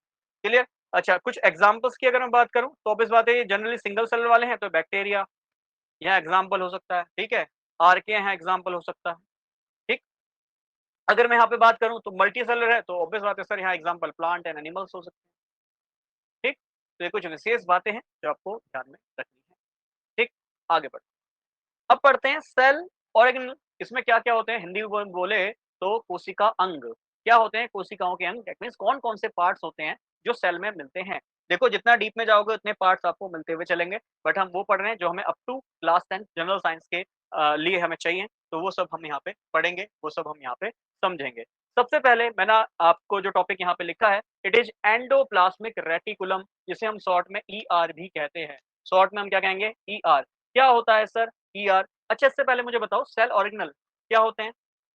तो सेल ऑर्गेनल मैंने बताया कि sir cell organelle generally represent करते हैं कि सेल में कौन-कौन से पार्ट होंगे, नाम से पता चल रहा है कोशिका अंग, ठीक है? Cell organelle. अगर मैं इसकी बात करूँ, तो सर ये क्या होगा? ये मेनली सेल होगा कि सेल के अंदर क्या-क्या चीज़ें मौजूद हैं, ठीक है? दैट मीन्स क्या-क्या कंपोनेंट है, it is the cell organelle. तो सबसे पहले समझते हैं एंडोप्लाज्मिक रेटिकुलम ईआर क्या होता है? तो सबसे पहली बात इसका मेन काम जो है, ये प्रोटीन बनाने का होता है। क्या होता है? To form protein. ऑब्वियस बात है, ये प्रोटीन ही जनरली हमने पढ़ा है ना कि जो सेल होता है, इसको हम स्ट्रक्चरल एंड फंक्शनल यूनिट भी कहते हैं, ठीक है? तो cell is the structural and functional unit of the life, ये डेफिनिशन हम जो है क्लास 9 से, बल्कि मैं बोलूँ 6-7 से ये डेफिनिशन पढ़ते हुए आ रहे हैं, ठीक है? और सेल को बनाने के लिए भी क्या चीज़ चाहिए होती है? प्रोटीन, और ये प्रोटीन बनाने में हेल्प कौन करता है? ये एंडोप्लाज्मिक रेटिकुलम करता है, ठीक है? अब ये जो एंडोप्लाज्मिक रेटिकुलम होता है, ये 2 तरीके से हम इसको बाँट सकते हैं। एक होता है स्मूथ एंडोप्लाज्मिक रेटिकुलम और एक होता है आपका रफ एंडोप्लाज्मिक रेटिकुलम। नाम से पता चल रहा है स्मूथ मतलब बहुत ही स्मूथ होगा, ठीक है ना? बहुत ही मतलब सॉफ्ट होगा, और रफ मतलब आप जानते हैं इसका सरफेस थोड़ा-सा हार्ड होगा, ठीक है? तो स्मूथ जो एंडोप्लाज्मिक रेटिकुलम है, ये ध्यान में रखना, इसका काम होता है बनाने का फैट और प्रोटीन को, ठीक है ना? फैट एंड प्रोटीन्स को बनाना इसका काम होता है, ठीक? या फिर ये लिपिड्स को भी बनाता है, और लिपिड्स, ठीक है? तो फैट, प्रोटीन या फिर लिपिड हो गए, इनको बनाता है, ठीक? और जो आपका रफ एंडोप्लाज्मिक एटिकुलम है, रेटिकुलम है, अगर मैं इसकी बात करूँ, तो ये प्रोटीन सिंथेसिस के काम आता है, ठीक है? It helps in protein synthesis. इसके अलावा जो बॉडी में डाइजेस्टिव एंजाइम्स चाहिए होते हैं, डाइजेस्टिव एंजाइम्स किसके लिए चाहिए होते हैं? तो जनरली लाइसोसोम्स, आपने पढ़ा होगा suicide house of the cell भी इनको कहा जाता है। लाइसोसोम्स को पढ़ाऊँगा अभी, जस्ट इसके बाद ही अगली स्लाइड में आपको देखने को मिल जाएगा, ठीक है? तो लाइसोसोम्स को बनाने के लिए भी हेल्प करता है, या लाइसोसोम्स के अंदर जो डाइजेस्टिव एंजाइम होते हैं, उसको भी बनाने का काम करता है। तो प्रोड्यूस डाइजेस्टिव एंजाइम, ठीक है? इसका काम है डाइजेस्टिव एंजाइम्स को बनाने का, ठीक है? एसईआर का काम क्या है? फैट और प्रोटीन या फिर लिपिड्स को बनाने का, ठीक है? और हाँ, इतनी ही बात यहाँ पे मुझे जो है अभी फिलहाल के लिए याद आ रही है, ठीक? इसके बाद नेक्स्ट देखते हैं गोल्गी एपरेटस, ठीक है? जिसे हम गोल्जी काय हिंदी माध्यम वाले बच्चों के लिए, ठीक? और ध्यान में रखना है एपरेटस इसकी खोज किसने करी? तो नाम बहुत सरल है, कैमिलो गोल्गी, ठीक है? तो एज़ सच इतना कुछ ये बात तो बनती नहीं है, बट हाँ, कई बार ऐसे सिंपल से प्रश्न भी देखने को मिल जाते हैं। कैमिलो गोल्गी लिखा होगा, उसके आगे और उससे समझ जाना है। कई बार तो हम इससे भी कन्फ्यूज़ हो जाते हैं, ये तो बस कन्फ्यूज़ करने के लिए दे रखा है ना? गोल्गी है तो बस गोल्गी लिख के दे दिया। बट हाँ, ध्यान से अगर पढ़ के गए हो तो समझ में आएगा, हाँ, कैमिलो गोल्गी दैट मीन्स ये जो सेल ऑर्गेनल का पार्ट है, कोशिका का जो अंग है, ये उसी ही रिसर्चर के नाम पे रखा गया है जिसने इसकी डिस्कवरी करी, ठीक है? तो ये भी किस काम में हेल्प करता है? ये भी सेम एसईआर जो आपने पढ़ा था आरईआर जो कि लाइसोसोम्स के लिए डाइजेस्टिव एंजाइम बना रहा है। तो गोल्गी एपेटाइटिस का काम होता है लाइसोसोम्स का फॉर्म करना, है ना? लाइसोसोम्स के बनाने में या स्टेबल रहने में हेल्प करता है कि लाइसोसोम्स जो हैं वो स्टेबल रहें या बने रहें, ठीक है? तो एक तरीके से दुआएँ दे रहा है ना कि भाई बने रहो। तो मैं कह सकता हूँ फॉर्मेशन कर सकता है, ठीक है? इसके अलावा क्या करता है कि जो आपका वेस्ट प्रोटीन है, ठीक है? वेस्ट प्रोटीन को क्या करेगा? पैकेट्स में बना के रख देगा, ठीक है? और वो जो वेस्ट प्रोटीन है, ऑब्वियस बात है फिर कहाँ जाएगा वो? भाई ऑब्वियस बात है कोई भी वेस्ट है हमारी बॉडी में होता है, हम बाहर निकालते हैं। या तो वो सेल से बाहर निकाल देगा उन पैकेट्स को, ठीक है? या फिर वो दे देगा जाके लाइसोम्स को, ले भाई पचा, है ना? जनरली ये काम करने को यहाँ पे हमें दिखेगा, ठीक? तो मैं कह सकता हूँ, ये पैकेजिंग का काम भी कर सकता है, पैकेजिंग, ठीक? एंड सीक्रेशन मतलब जो आपके प्रोटीन है, उसको या तो पैक करेगा या फिर सीक्रेट करेगा मतलब बाहर निकाल देगा, सीक्रेशन ऑफ प्रोटीन, ठीक है? सीक्रेट करेगा प्रोटीन्स को मतलब प्रोटीन्स को बनाने का काम भी करेगा, पैकेज करने का काम करेगा और बाहर निकालना है तो बाहर भी निकालने का काम करेगा, ठीक है? Next one is lysosomes. Lysosomes से काफ़ी बार क्वेश्चन पूछा गया है कि बताओ किनको सुसाइड बैग कहा जाता है? Suicide bags of the cell, ठीक है? Suicide bag of the cell, ठीक है? तो सेल का सुसाइड बैग किसे कहा जाता है? बहुत बार ये क्वेश्चन पूछा जा चुका है, ठीक? सुसाइड बैग इसलिए कहा जाता है क्योंकि इसमें होते हैं डाइजेस्टिव एंजाइम, ठीक है? डाइजेस्टिव एंजाइम, ठीक है? Suicide bag of the cell कहा जा रहा है क्योंकि इसमें पाचक एंजाइम हैं। वो एंजाइम क्या करते हैं, जितना भी आपका सेल का वेस्ट मटेरियल है, उन सभी को जो है खाने का काम करता है। इसके बाद अगर इसको कुछ नहीं मिला, तो ये सेल तक को खा सकता है, ठीक है? और इसका जो डाइजेस्टिव एंजाइम है, इसका काम क्या होता है, जितना भी सेल में ऑर्गेनिक मटेरियल है, उसको क्या करेगा, ब्रेक डाउन करेगा, उसको तोड़ेगा। तो मैं लिख सकता हूँ break down of all organic material, ठीक है? तो ऑब्वियस बात है जो भी आप खाना खा रहे हो ऑर्गेनिक मटेरियल का मतलब बेसिकली बोलूँ सिंपल सी भाषा में तो कार्बोहाइड्रेट, जो आप खाना खा रहे हो, कार्बो ले रहे हो, तो जो कार्बो ले रहे हो आप, उसको क्या करेगा, ब्रेक करेगा और छोटे कंपोनेंट में, ठीक है? ये सिंपल सा इसका जो है फंडा वो याद रखना है। इसके अलावा नेक्स्ट है माइटोकॉन्ड्रिया और ये भी प्रश्न काफ़ी बार पूछा जा चुका है कि पावर हाउस ऑफ सेल किसे कहा जाता है? यूकेपीएससी में भी प्रीवियस ईयर में पूछा जा चुका है कि पावर हाउस ऑफ सेल किसे कहा जाता है? ठीक है? पावर हाउस ऑफ सेल या मैं बोलूँ सिंपली तो पावर हाउस का मतलब क्या होगा? ऊर्जा का स्रोत, है ना? तो ऊर्जा स्रोत किसी कोशिका का, ठीक है? तो कोशिका का जो ऊर्जा स्रोत है, वो किसे कहा जाता है? कोशिका लिख लेना सर ठीक से, ठीक? तो कोशिका का जो ऊर्जा स्रोत है, वो किसे कहा जाता है? इट इज़ कॉल्ड माइटोकॉन्ड्रिया, ठीक? अब इसमें एक चीज़ होती है एटीपी, क्या होता है एटीपी? ठीक है? It is called adenosine triphosphate, ठीक है? Adenosine triphosphate, adenosine triphosphate. अच्छा एक होता है एडीपी, ये एटीपी कन्वर्ट होता है एडीपी में, ठीक है? एडीपी में इसे हम कहते हैं एडिनोसाइन डाइफॉस्फेट, ध्यान रखना है। कई बार फुल फॉर्म वगैरह भी पूछ ली जाती हैं, तो डाइफॉस्फेट। हालाँकि जनरल साइंस है, तो फुल फॉर्म वाले क्वेश्चन नहीं पूछे जाते हैं। अब ये पूछता है कि भई ये एटीपी ये क्या है? हमने बोला ना पावर हाउस ऑफ सेल है माइटोकॉन्ड्रिया। तो ये पावर को अगर आपको कंज़्यूम कराना है, तो वो किस फॉर्म में कराओगे? तो सर वो एटीपी की फॉर्म में कराओगे। होता क्या है कि माइटोकॉन्ड्रिया के अंदर जो एटीपी होता है, वो कन्वर्ट होता रहता है एडीपी में। एटीपी जो एडेनोसाइन ट्राइफॉस्फेट है, वो कन्वर्ट होता है एटीपी में। और ये क्या देता है? सर ये एनर्जी देता है। क्या देता है? एनर्जी देता है। तो मैं कहूँ एनर्जी करेंसी क्या है सेल की?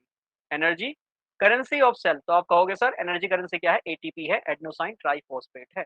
Energy currency of the cell. ये चीज़ें ध्यान में रखना है, ये कांसेप्ट आपको ध्यान में रखना है। What is the energy currency of the cell या कोशिका का ऊर्जा मुद्रा क्या है? तो it is ATP, adenosine triphosphate. Option में डाइफॉस्फेट भी मिलेगा, कन्फ्यूज़ नहीं होना है। ट्राइफॉस्फेट होता है, जिसमें एडेनोसाइन ट्राइफॉस्फेट बार-बार ब्रेक होगा एडेनोसाइन ट्राइफॉस्फेट में और जब ये ब्रेक होगा तो वहीं से ही एनर्जी रिलीज़ होगी। तो दैट मीन्स एनर्जी की जो करेंसी है या हम बोलूँ ऊर्जा की जो मुद्रा है, वह क्या है? एटीपी है, एडेनोसाइन ट्राइफॉस्फेट। क्लियर है? आगे बढ़ते हैं, नेक्स्ट पढ़ते हैं प्लास्टिड। प्लास्टिड को हिंदी में लवक भी बोला जाता है, हिंदी माध्यम वाले बच्चे बिल्कुल भी कन्फ्यूज़ ना हो, बिल्कुल भी परेशान ना हो। मैं हिंदी और इंग्लिश दोनों में ही जो है आपको समझाता हुआ चल रहा हूँ। ठीक है? अब मैंने बताया था याद कीजिए कि प्लांट सेल में क्या-क्या चीज़ें मौजूद होती हैं। तो प्लांट सेल में सर सेल वॉल अधिक मतलब एक्स्ट्रा में, तो एक तो बताया था सर सेल वॉल, एक बताया था sir P for plant, P for plastid, है ना? तो लवक किसमें प्रेज़ेंट होते हैं? पादप में, ठीक है, लवक, पादप ऐसे करके याद रख लो, या फिर P for plant, P for plastid ऐसे करके आप याद कर सकते हो। तो लिख दूं इसके आगे कि प्रेजेंट इन प्लांट सेल, ठीक है, प्रेजेंट इन प्लांट सेल, पादप कोशिकाओं में आपको देखने को मिलता है, ठीक है।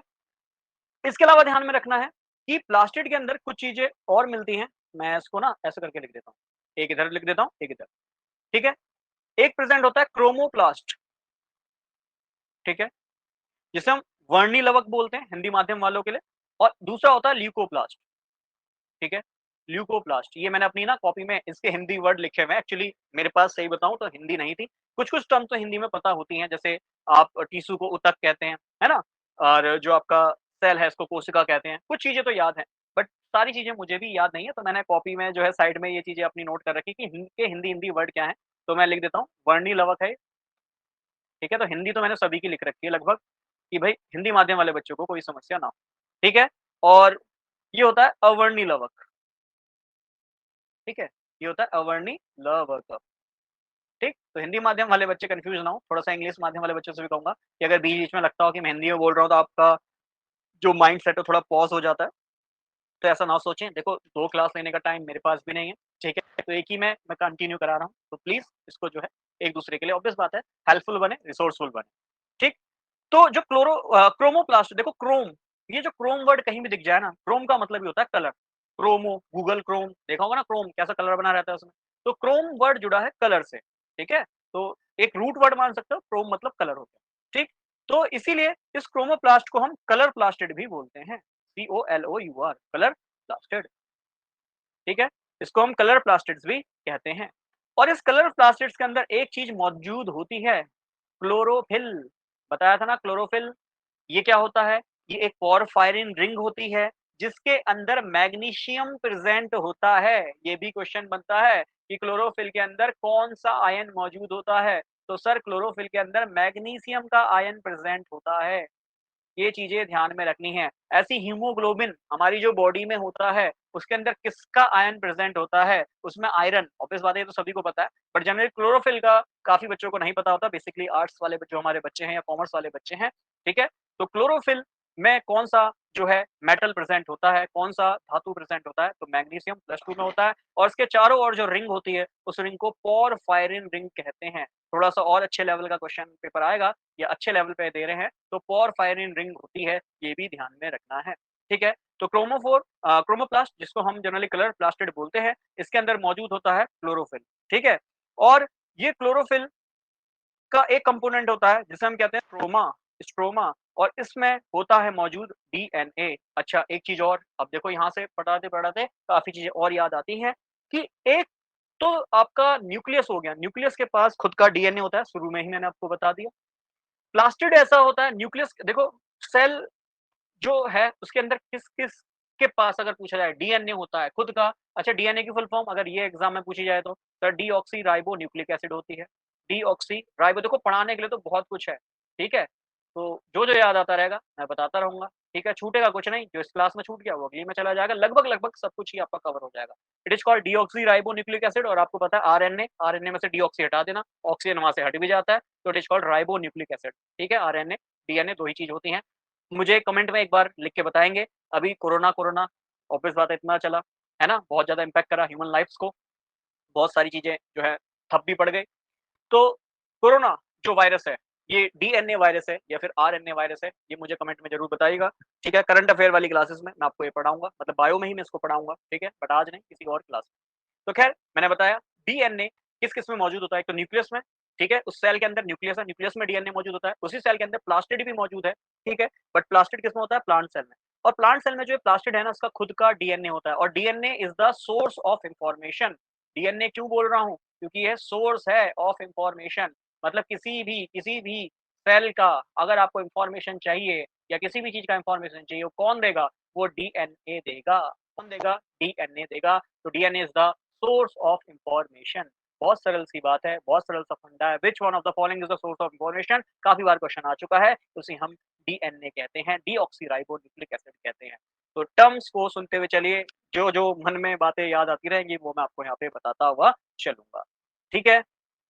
तो मैंने बताया अच्छा ये काफ़ी को बच्चों को दिख नहीं रहा होगा, तो स्ट्रोमा है, एसटीआरओएमए, ठीक है, रफ करके दोबारा से लिख देता हूँ, ठीक है? क्योंकि काफ़ी बच्चे जब नोट्स को देखेंगे, तो अगर समझ में ही नहीं आए, तो फिर क्या फ़ायदा, ठीक है?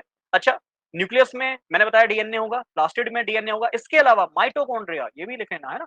माइटोकॉन्ड्रिया इसका भी खुद का डीएनए होता है, सेल्फ डीएनए, ठीक है जी? तो उसके पास भी इन्फॉर्मेशन होती है। ये प्रश्न पूछा जा चुका है प्रीवियस ईयर में, ठीक है? तो ध्यान में रखना कि इनमें से किस-किस में डीएनए मौजूद होता है, खुद की इन्फॉर्मेशन होती है। तो माइटोकॉन्ड्रिया के पास सेल्फ डीएनए, खुद की इन्फॉर्मेशन होती है, सेल्फ डीएनए होता है, ठीक है? चलिए, तो इसके अलावा अच्छा, हमारा रह गया ल्यूकोप्लास्ट, तो भाई क्रोमोप्लास्ट कलर वाला है, तो ल्यूकोप्लास्ट जो होता है कलरलेस होता है। कलरलेस और जनरली मान लेते हैं जो चीज़ कलरलेस है वो व्हाइट है ना? व्हाइट को जनरली कलर नहीं माना जाता है। White is not a colour, black is not a colour ऐसा ही माना जाता है। या फिर ऐसा कहा जाता है व्हाइट जो है वो सभी कलर का कंपोनेंट है ना? सभी कलर व्हाइट कलर से निकले हैं और ब्लैक कलर कुछ भी नहीं है तो ब्लैक है। ऐसा भी कह लेते हैं जनरली व्हाइट और ब्लैक को जनरली जनरली कलर नहीं कहा जाता है। ये चीज़ आपको ध्यान में ठीक है? तो इसको हम कलरलेस या फिर व्हाइट प्लास्टिड कहते हैं, ये चीज़ ध्यान में रखना है। और जो ये ल्यूकोप्लास्टिक किस काम आता है, ठीक है? ये कलरलेस होते हैं, ये बात तो समझ में आई। पर सर इसका काम क्या है? इसका काम है स्टार्च हो गया, ठीक है? या फिर ऑयल हो गया, तेल हो गया मैं कहूँ, ठीक? या फिर प्रोटीन हो गया। इनको स्टोर करने का काम होता है, ठीक है? तो स्टोरेज ऑफ करके लिख देता हूँ, स्टोरेज स्टोरेज ऑफ क्या? एक तो स्टार्च, ऑयल या फिर प्रोटीन। हालाँकि इतना डीप में नहीं जाएगा, जनरली ये क्वेश्चन बनता है कि भैया जो क्रोमोप्लास्ट है इसमें क्या मौजूद होता है? तो ध्यान रखना क्लोरोफिल होता है। कहाँ? पहली बात ये भी क्वेश्चन पूछा जाता है कि क्रोमोप्लास्ट क्या एनिमल सेल में होता है? ऑब्वियस बात है सर नहीं होता है क्योंकि प्लास्टिड का ही टाइप है क्रोमोप्लास्ट, ठीक है ना? क्रोमोप्लास्ट देखो प्लास्टिड का ही ऑब्वियस बात है वर्ड इससे जुड़ा हुआ है। तो इससे भी कन्फ्यूजन दूर हो जानी चाहिए। प्लास्ट मतलब एस हटा के यहाँ एन लगा देंगे तो प्लांट बन जाएगा। ऐसे करके भी देखो कांसेप्ट तो याद करने ही पड़ते हैं।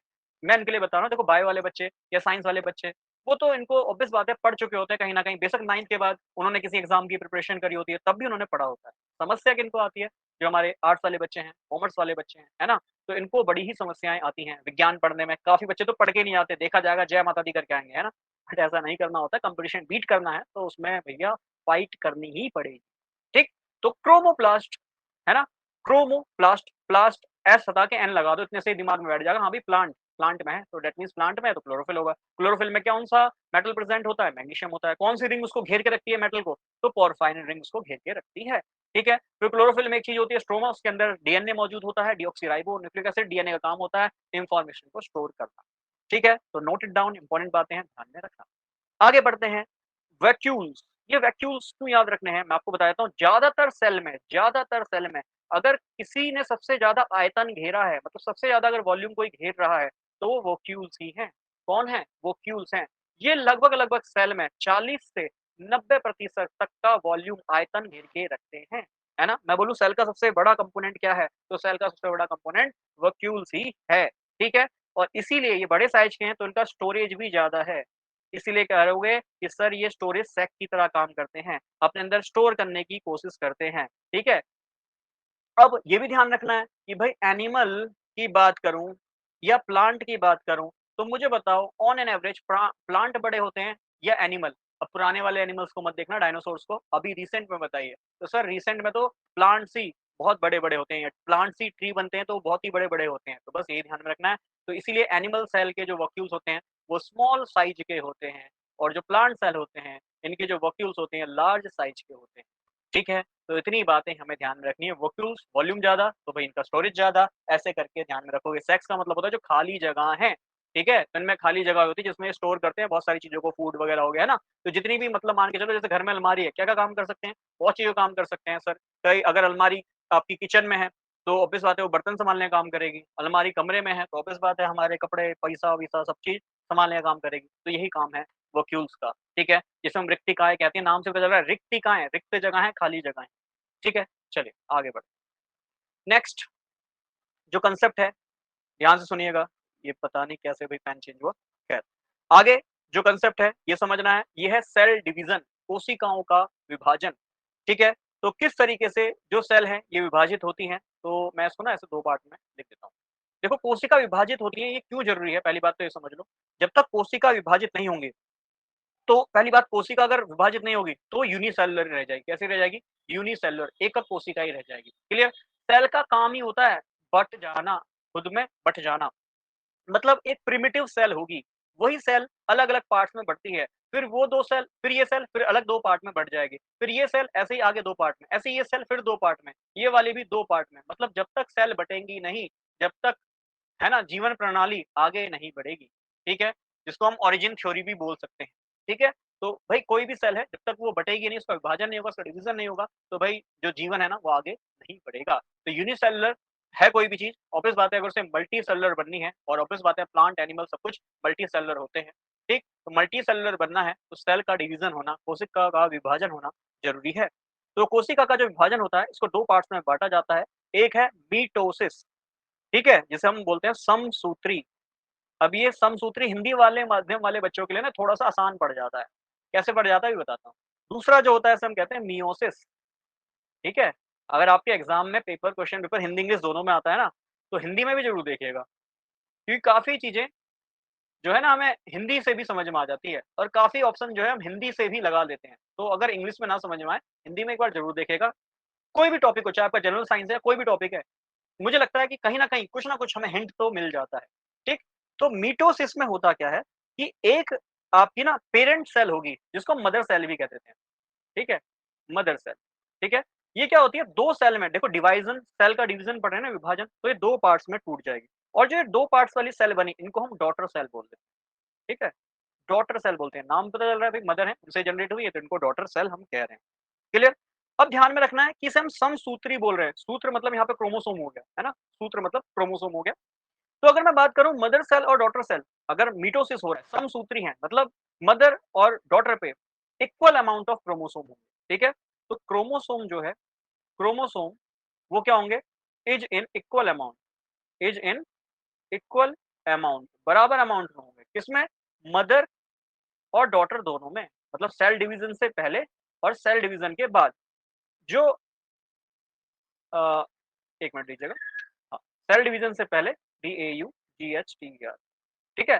सेल डिवीज़न से पहले, सेल डिवीज़न के बाद जो क्रोमोसोम है, ठीक है? क्रोमोसोम, जो क्रोमोसोम है, मतलब आपके सूत्र हैं, जिसे हम शायद सूत्री भी कहते हैं, ठीक? गुणसूत्र जो है, क्रोमोसोम जो है, वो सम होंगे, बराबर होंगे, इक्वल होंगे, क्लियर? और जबकि मेसोसिस अर्धसूत्री, नाम से पता चल रहा है ना, अर्ध हैं, दैट मीन्स पहली बात होगा क्या? एक सिंगल सेल होगी, ठीक है? हमने पढ़ा कि सर ये सिंगल सेल जो है 2 में विभाजित हो जाती है। ये देखना, 1 सेल और ये 2 सेल।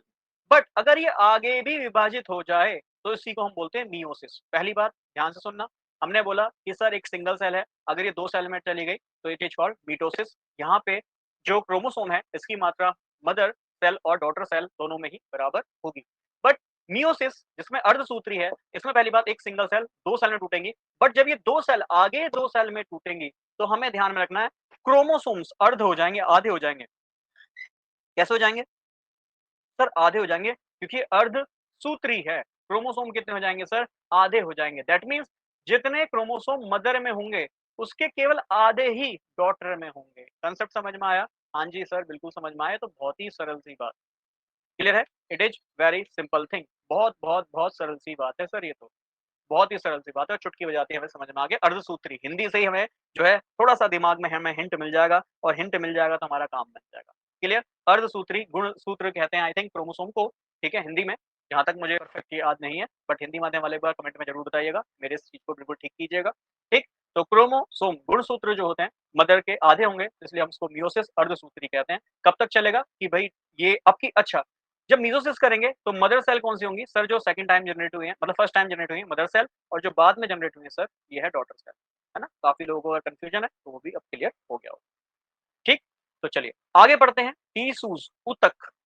What are tissues? क्या है टिश्यूज़? तो आप जानते हैं कि भाई सबसे पहले हमने देखा sir cell, fundamental structural unit of life, इसको हम सेल बोलते हैं। और इन्हीं सेल को अगर ग्रुप कर दिया जाए, है ना? इनकी ग्रुपिंग कर दी जाए, सेल को आपस में मिला दी जाए, तो ग्रुप ऑफ सेल को ही हम क्या कहते हैं सर? टिश्यू कहते हैं। ठीक है? तो व्हाट इज़ टिश्यू? तो group of cell sir, group of cell है, यही सर हमारा टिश्यू है। तो group of cell is called tissue. ठीक? अच्छा, कोई भी जो बॉडी है वो बनती कैसे होगी? तो सबसे पहले समझना, हमारी बॉडी का जो सबसे छोटा कंपोनेंट होता है, वो होता है अमाइनो एसिड। क्या होता है? Amino acid. ये अमाइनो एसिड मिलके प्रोटीन्स बना रहे होते हैं। क्या बना रहे होते हैं सर? ये प्रोटीन्स बना रहे होते हैं। ये प्रोटीन्स मिलकर डीएनए बना रहे होते हैं। इसके बीच में और भी बहुत सारे स्टेप हैं, बट मैं बेसिक बेसिक स्टेप आपको समझा रहा हूँ। ये प्रोटीन जो है डीएनए का फॉर्मेशन करते हैं। यही डीएनए जनरली इंफॉर्मेशन दे रहे हैं और ऑब्वियस बात है सेल का फॉर्मेशन कर रहे हैं। यही सेल जब ग्रुपिंग कर रहे हैं तो सर ये सेल टिश्यूज बना रहे हैं, ऊतक बना रहे हैं। यही टिश्यूज मिलकर हमारे बॉडी का एक ऑर्गन बना रहे हैं। यही बॉडी ऑर्गन आपस में जुड़ते हैं तो सर ये बॉडी का पार्ट बना देते हैं, है ना? बॉडी का पार्ट बना देते हैं और यही बॉडी का पार्ट मिलके हमारी पूरी बॉडी बना देते हैं, है ना? बहुत प्यारी सी मजेदार बात। तो बेसिक बेसिक बातें लेके चल रहा हूँ। इसके अलावा बीच में बहुत कुछ ऐड ऑन कर सकता हूँ। बट इन जनरल सबसे पहले हमारे पास होते हैं अमीनो एसिड जिसे बोला जाता है। क्या होते हैं सर ये अमीनो एसिड? तो ये वाला ग्रुप अगर कहीं लग रहा है ना, देखना आर है, आर पे कार्बन लग रहा होगा, ठीक है? COOH ग्रुप लग रहा होगा और आप देखोगे इस पे एक NH2 ग्रुप लग रहा होगा। कई बार डायरेक्ट ऐसा क्वेश्चन, इतना सिंपल क्वेश्चन भी पूछ लिया जाता है, ठीक है? कि भाई इस पे OH मतलब ये H यहाँ पे प्रेजेंट है एसिड और ये अमाइन ग्रुप प्रेजेंट है, NH2 को हम अमाइन ग्रुप कहते हैं। कक्षा 10 तक ये है, ठीक है ना? NH2 अमाइन होता है और ये एसिड होता है, जो सॉल्यूशन में H प्लस दे दे वो एसिड होता है, अम्ल होता है, केमिस्ट्री में पढ़ाऊंगा। तो इस पे अमाइन और एसिड ग्रुप प्रेजेंट है, इसलिए इसका नाम अमाइन एसिड है, अमाइनो एसिड है, ठीक है ना? तो अमाइनो एसिड मिलकर प्रोटीन्स बनाते हैं, protein DNA, DNA cell, cell tissue, tissue organ, organ body part और बॉडी पार्ट मिलकर पूरी हमारी बॉडी बनाते हैं। क्लियर है? बहुत सरल सी बात है सर, इसमें तो एज सच कुछ हार्ड था ही नहीं। ठीक? तो चलिए पढ़ते हैं। जनरली हमने पढ़ा कि भाई जो ऑर्गेनिज्म है वो यूनिसेलुलर है, मल्टीसेलुलर है। फिर मल्टीसेलुलर में हमारे पास प्लांट्स होते हैं और एनिमल्स होते हैं, ठीक है? अब प्लांट पूरा का पूरा प्लांट देखा जाए तो उसमें बहुत सारी सेल मिली होंगी ना, दैट मीन्स वो टिश्यूज होंगे और वो टिश्यूज है, ऊतक हैं। तो पढ़ते हैं क्या होते हैं प्लांट टिश्यूज, प्लांट ऊतक, ठीक है? तो सबसे पहले जो इसमें हमारे सामने दिख रहा है, it is called meristematic tissue, ठीक है? हिंदी में इसे शायद कुछ और कहते होंगे बट मुझे जो है ऑब्वियस बात है, मेरे को इसका हिंदी नहीं पता था। मैंने एनसीईआरटी में नहीं देखा तो उसने गूगल पर टाइप करा तो यही इसने इसका नाम दिखाया जो इंग्लिश में लिखा है मेरिस्टेमेटिक। एक बार हिंदी माध्यम वाले बच्चे प्लीज थोड़ा सा इसको एक बार देख लीजिएगा। मेरिस्टेमेटिक, इसको मेरिस्टेमेटिक ही कहते होंगे मेरे हिसाब से हिंदी में भी, ठीक है? तो इसमें जनरली क्या देखने को मिलता है? हमें ये देखने को मिलता है ये जो मेरिस्टेमेटिक टिश्यू है, ये जनरली बताता है कि प्लांट कैसे ग्रो करेगा। प्लांट ग्रो बताता है कि प्लांट कैसे ग्रो करेगा, मतलब प्लांट कैसे बढ़ेगा, ऊपर की ओर बढ़ेगा या कैसे जो है उसकी हाइट बढ़ेगी, ठीक है? तो अगर सिंपल सी बात बोलूँ, मेरिस्टेमिक स्टेमेटिक है तो स्टेम, तना, तना कितना ग्रो करेगा, ठीक है? इसी को इससे भी याद कर सकते हो कि जो उसका तना है, स्टेम है, वो कितना ग्रो करेगा। तो ग्रो करना दैट मीन्स ये कौन सा टिश्यू बता रहा है? मेरिस्टेमिक टिश्यू बता रहा है। ठीक है? ये 3 तरह के हमें देखने को मिलते हैं। एक होता है एपिकल, ठीक है? एक होता है इंटरकैलरी, इससे क्वेश्चन नहीं बनेगा, ध्यान रखना, बस ये टाइप है तो इसलिए बता देता हूँ। और तीसरा टाइप जो होता है उम, तीसरा टाइप कौन-सा होता होगा? एपिकल हो गया। अच्छा, तीसरा टाइप जो है शायद नहीं होता, इसके 2 ही टाइप होते हैं। एक बार एनसीईआरटी में क्रॉस चेक करना पड़ेगा। मैं इसको जो है नेक्स्ट क्लास में अपडेट भी करूँगा। अभी तो मुझे 2 ही टाइप याद आ रहे हैं, एक है एपिकल, एक है इंटरकैलरी, ठीक है? अब इसमें जो मेन है, वो आपको जो क्वेश्चन बनने को मिलेगा, वो यहाँ से देखने को मिलेगा कि मैं आपको बता रहा हूँ कि मेरिस्टेमेटिक है, तो स्टेम से ध्यान रखना है। स्टेम, अगर मैं बात कर रहा हूँ स्टेम की ग्रो कौन कर रहा है, तो एपिकल टिश्यू जो है, यही बताता है स्टेम और रूट के बारे में। अगर मान लो आपसे पूछा जा रहा है कि कोई प्लांट की स्टेम ग्रो कर रही है या फिर इसका रूट ग्रो कर रहा है, उसके जो जड़ है या उसका तना, अगर ये ग्रो कर रहा है, तो बताइए ये किस टिश्यू का पार्ट है?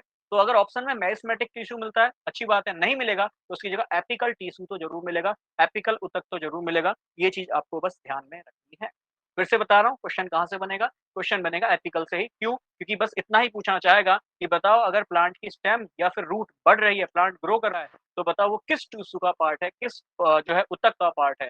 या एपिकल लिखा होगा तो भी सही है, मेरिस्टेमेटिक लिखा होगा तो भी ठीक है। ये चीज़ें आपको ध्यान में रखनी है। इस तरह का क्वेश्चन पूछा जा चुका है। ठीक? इसके अलावा जो दूसरा टाइप है, it is the permanent tissue, स्थायी ऊतक। ठीक?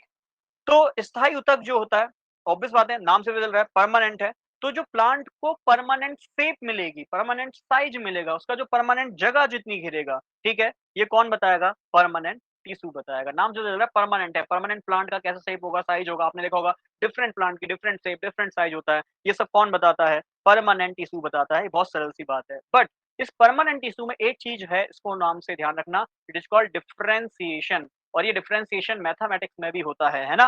डिफरेंशिएशन मैथमेटिक्स में भी होता है। इसको हिंदी में बोलूँ तो विभेदन कहते हैं, विभेदन, ठीक है? विभेदन, डिफरेंशिएशन, ठीक है?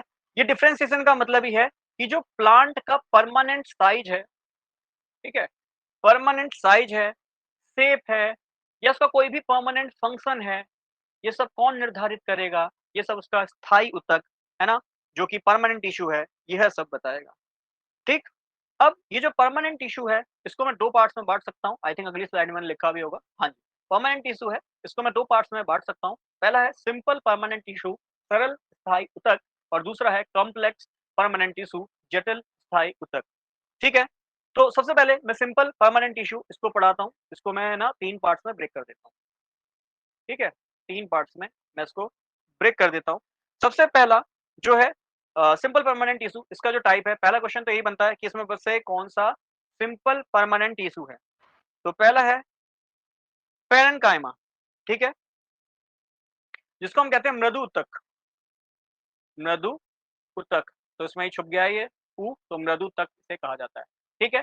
और ये पैरेन्काइमा, पैरेन का मतलब ही होता है जो बहुत सॉफ्ट होगा, कैसा होगा? सॉफ्ट होगा, तो पैरेन्काइमा को सॉफ्ट टिश्यू भी कहा जाता है। ये प्रश्न पूछे जा चुके हैं, मैं ऑलरेडी बता रहा हूँ, ठीक है? क्वेश्चन नंबर 1 कि इसमें से कौन-सा सिंपल परमानेंट टिश्यू है, ठीक है? तो 3 टाइप होंगे, पहला है पैरेन्काइमा, पैरेन्काइमा जिसे हम मृदु ऊतक भी कहते हैं, इसको हम सॉफ्ट टिश्यू भी कहते हैं। अच्छा, इसको एक और नाम से भी जानते हैं, इसको हम होमोजीनस टिश्यू भी कहते हैं। होमोजीनस मतलब समांगी ऊतक, ठीक है? ध्यान रखना, समांगी ऊतक भी कहते हैं, समांगी ऊतक, ठीक? यदि आपके पेपर में थोड़ा-सा डीप साइंस पूछा जाता है, तो इतना तो पढ़ के जाना पड़ेगा, ठीक है? और मेरा मानना यही है, कब तक साइंस को अलग-अलग वीडियोज़ में हम सर्च करेंगे? एक बार अच्छे से पढ़ेंगे, फिर क्वेश्चन्स लगाएँगे, तो कांसेप्ट पढ़ लेंगे एनसीईआरटी वाला, तो भाई हमारा एनसीईआरटी क्वेश्चन तो कोई भी नहीं छूटेगा। और मान के चलिए अगर आपके एग्ज़ाम में 3 भी क्वेश्चन आते हैं ना, तो एक कम से कम 1 क्वेश्चन तो एनसीईआरटी बेस्ड ही होता है, ध्यान में रखना। और ये मत कहना 15 घंटे पढ़ेंगे क्वेश्चन के लिए, तो भैया बेनिफिट भी आपको मिलेगा। आप ऑब्वियस बात है, आई विश एक ही एग्ज़ाम में आपका सिलेक्शन हो, बट यदि और एग्ज़ाम आपके पास हुए, तो फिर क्या करोगे?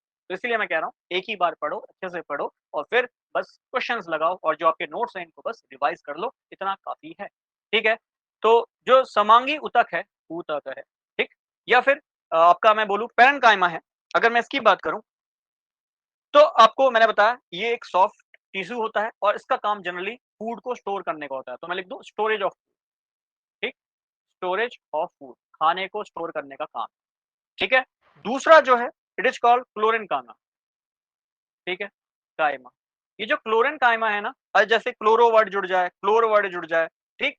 ये वर्ड ध्यान रखना कहीं न कहीं हरे शब्द से मौजूद है, तो उसे हम हरी ऊतक भी कहते हैं। हरा, और हरा चीज़ जनरली क्लोरोफिल को भी हम कहते हैं ग्रीन पिगमेंट दिखाई दे रहा है ना? तो हरी ऊतक किसे कहते हैं, और ये जो क्लोरेन्काइमा है, ये प्लांट को फ्लेक्सिबिलिटी देता है। क्या देता है? फ्लेक्सिबिलिटी, लचीलापन, फ्लेक्सिबिलिटी टू द प्लांट, लचीलापन देता है प्लांट, ठीक है?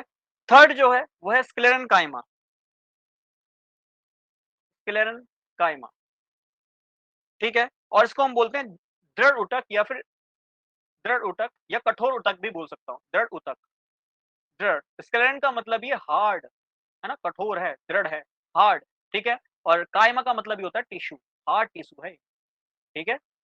जैसे यहाँ था पेरेन, पेरेन का मतलब है सॉफ्ट, कायमा का मतलब है टिश्यू, ठीक है? तो ये चीज़ ऐसे करके ध्यान में रखनी है। दृढ़ ऊतक है, हार्ड टिश्यू है, ठीक है? और ये जो स्क्लेरन कायमा होता है, इसमें ध्यान रखना, ये प्रश्न बहुत इंपॉर्टेंट बनता है कि जो इसमें सेल्स होती है ना, वो डेड होती है, मृत होती हैं, सेल्स आर डेड। ये बहुत प्यारा क्वेश्चन बनता है कि इसमें से जो सेल होती हैं, वो किसमें जो है मृत पाई जाती हैं या डेड होती हैं, तो ध्यान रखना ये है स्क्लेरन कायमा। इसके अलावा ये कहाँ मौजूद होती हैं? तो जो कोकोनट होता है ना? हस्क ऑफ कोकोनट, ये एनसीईआरटी का एग्जांपल है, कोकोनट। तो भैया बार-बार या तो एनसीईआरटी पढ़ो या फिर जो एनसीईआरटी का निचोड़ मिल रहा है, इससे अच्छे से घूम के पी जाओ।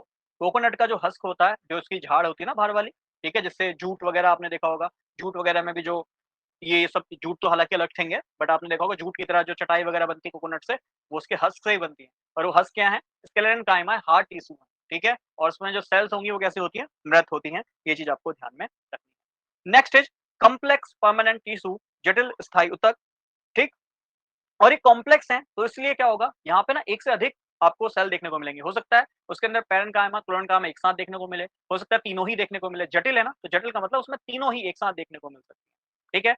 मैं सिंपली बोलूँ तो एक से अधिक या लिखूँ more than one type of cell, one type of cell.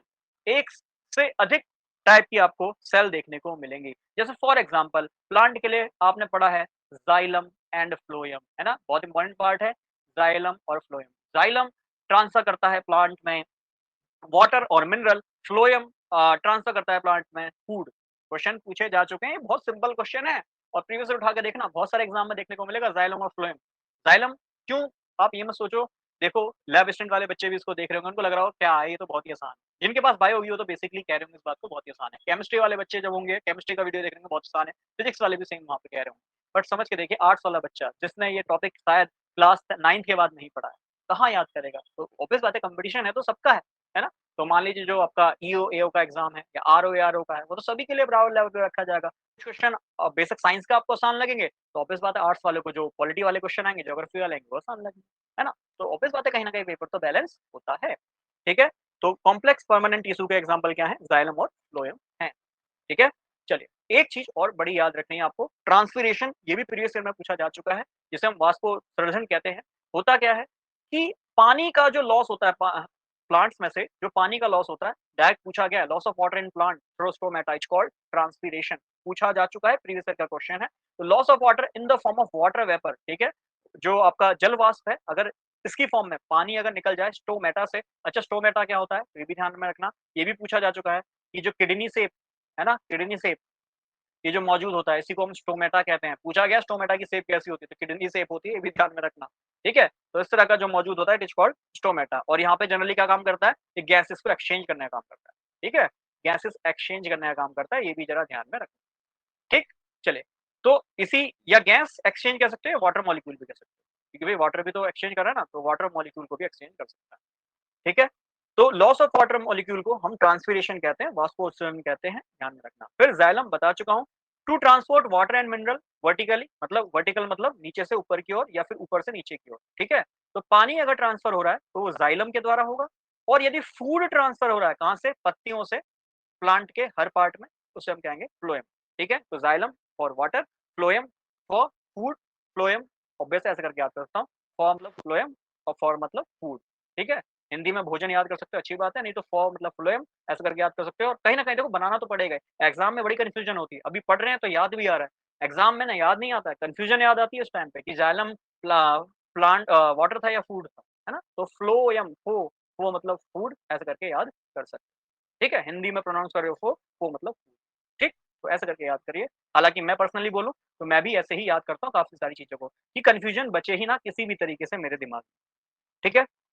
चलिए, तो ये थे हमारे प्लांट टिश्यू, अब आप आगे बढ़ते हैं, जिसे हम कहते हैं एनिमल टिश्यू। एनिमल टिश्यू मतलब पशु तक जो पशु में टिश्यूज़ मौजूद हैं, उनको पढ़ते हैं वन बाय वन। इसके बाद मैं जो है अपनी आज की क्लास कंप्लीट कर दूँगा। आई थिंक ये मोर देन 1 ऑवर मुझे लगता है हो गई होगी, ठीक है? तो 1-1 घंटे की मुझे लगता है मैं 5 या 4 क्लास लूँगा और उसमें टॉपिक कंप्लीट करा दूँगा। अगली वीडियो डिपेंड करेगा कि आपने इस वीडियो पे कितना रिएक्शन दिया है। अच्छा रिएक्शन मिलेगा तो ऑब्वियस बात है अगला वीडियो जल्द ही लेके आऊँगा, ठीक है? 200 लाइक जैसे ही पूरे हो जाएँगे, मैंने बोला है कि मैं इसकी जो है क्वेश्चन आंसर सीरीज़ वो भी लेके आऊँगा। उसमें प्रीवियस ईयर क्वेश्चन आपको बताऊँगा कि जो हमने पढ़ा है, उससे कैसे प्रीवियस ईयर क्वेश्चन लगेंगे और हो सकता है कुछ क्वेश्चन ऐसे हों, जो इससे छूट गए हों, वो भी हम वहाँ पे कवर कर लेंगे। ठीक है? चलिए, तो एनिमल टिश्यू में सबसे पहले पढ़ते हैं एपिथेलियल टिश्यू जिसको हम उपकला ऊतक भी कहते हैं, ठीक? तो इसको हम कवरिंग या फिर मैं कह सकता हूँ ये प्रोटेक्टिव टिश्यू है, ठीक है? प्रोटेक्ट करने का काम करता है मतलब एनिमल को, ठीक है? Protective tissue. अब बताओ एनिमल में कौन-सी चीज़ है, जो सबसे पहले उसको प्रोटेक्ट करती है? भाई सबसे पहले जो प्रोटेक्ट करेगा वो मेरी स्किन है ना? किसी भी चीज़ को बाहर से अंदर आने से रोकेगा। हालाँकि लेयरिंग ऑब्वियस बात है डिपेंड करता है कि भई जल्दी से कट जाती है स्किन, बट है तो प्रोटेक्टिव। किसी भी चीज़ को आने को धूल-मिट्टी कोई भी गैस बॉडी में नहीं जाने देती है आसानी से। क्लियर? तो एपिथेटिकल जब कह रहा हूँ कवरिंग है या प्रोटेक्टिव टिश्यू है, तो इससे ही हमें आइडिया मिल जाना चाहिए कि सर कवर करने वाली चीज़ तो एक ही है, क्या है? स्किन है। तो इसमें सबसे बेस्ट एग्ज़ाम्पल तो हमारा स्किन का मिल जाएगा और स्किन भी किस एपिथेलियल टिश्यू का पार्ट है, तो ध्यान में रखना है, ये स्क्वेमस एपिथेलियल या एपिथेलियम का पार्ट है, ठीक है?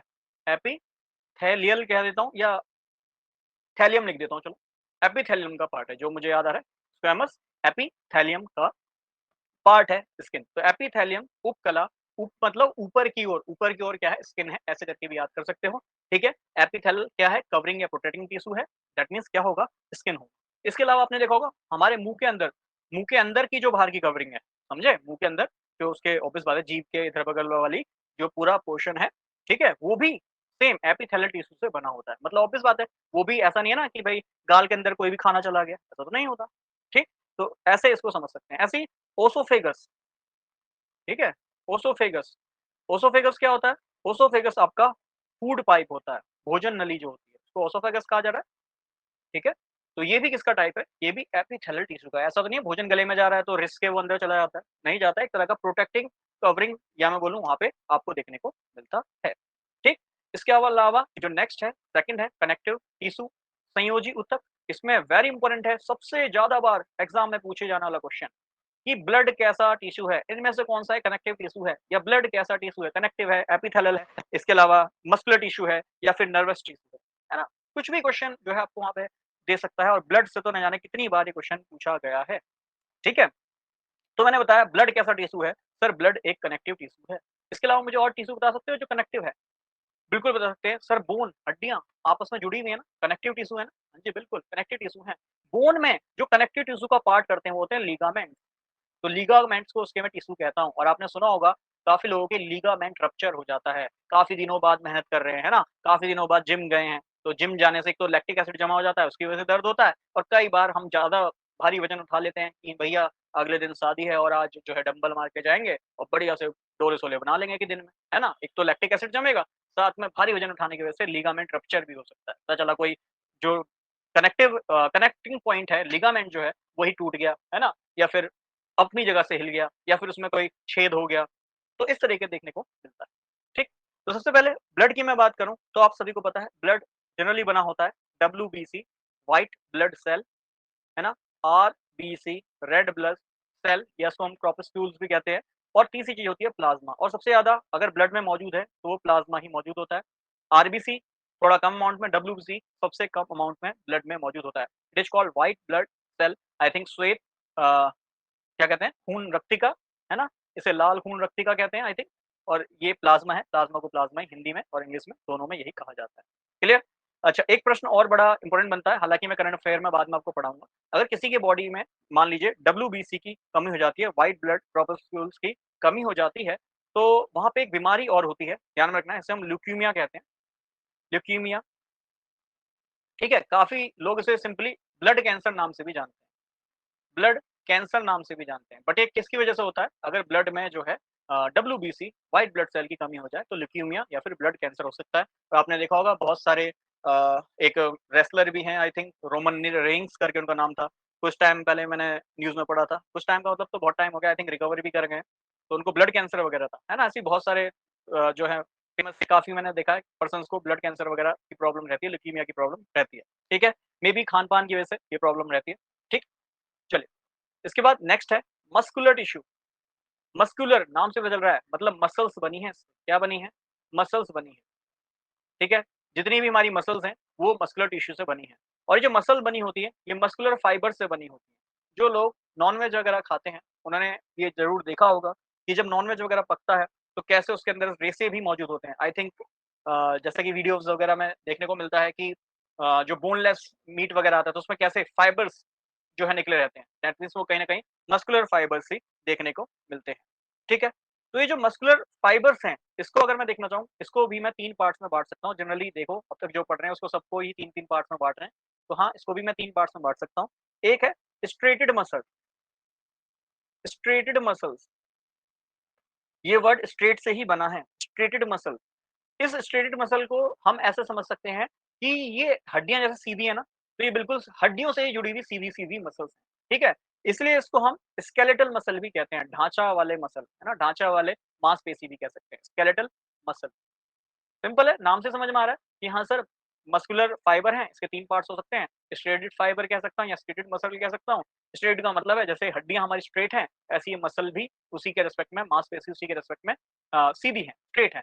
और मांसपेशी से अगर हड्डियों से जुड़ी हैं तो स्केलेटल कह सकता हूँ, ढाँचा वाला या फिर ये जो मसल होती है ना, ये अपने आप जैसे मतलब मान लो मैं अपने हाथ को सीधे ओर घुमाना चाहता हूँ, उल्टे ओर घुमाना चाहता हूँ, गोल घुमाना चाहता हूँ, आगे की ओर करना चाहता हूँ, पीछे की ओर करना चाहता हूँ, है ना? तो अपनी मर्ज़ी से स्वयं से कर सकता हूँ। तो इसलिए इस सेल को मसल्स को हम वॉलंटरी मसल भी कहते हैं। वॉलंटरी मतलब खुद से करने वाला, खुद से हो जाने वाला काम, है ना? इसको वॉलंटरी मसल कहते हैं, ठीक?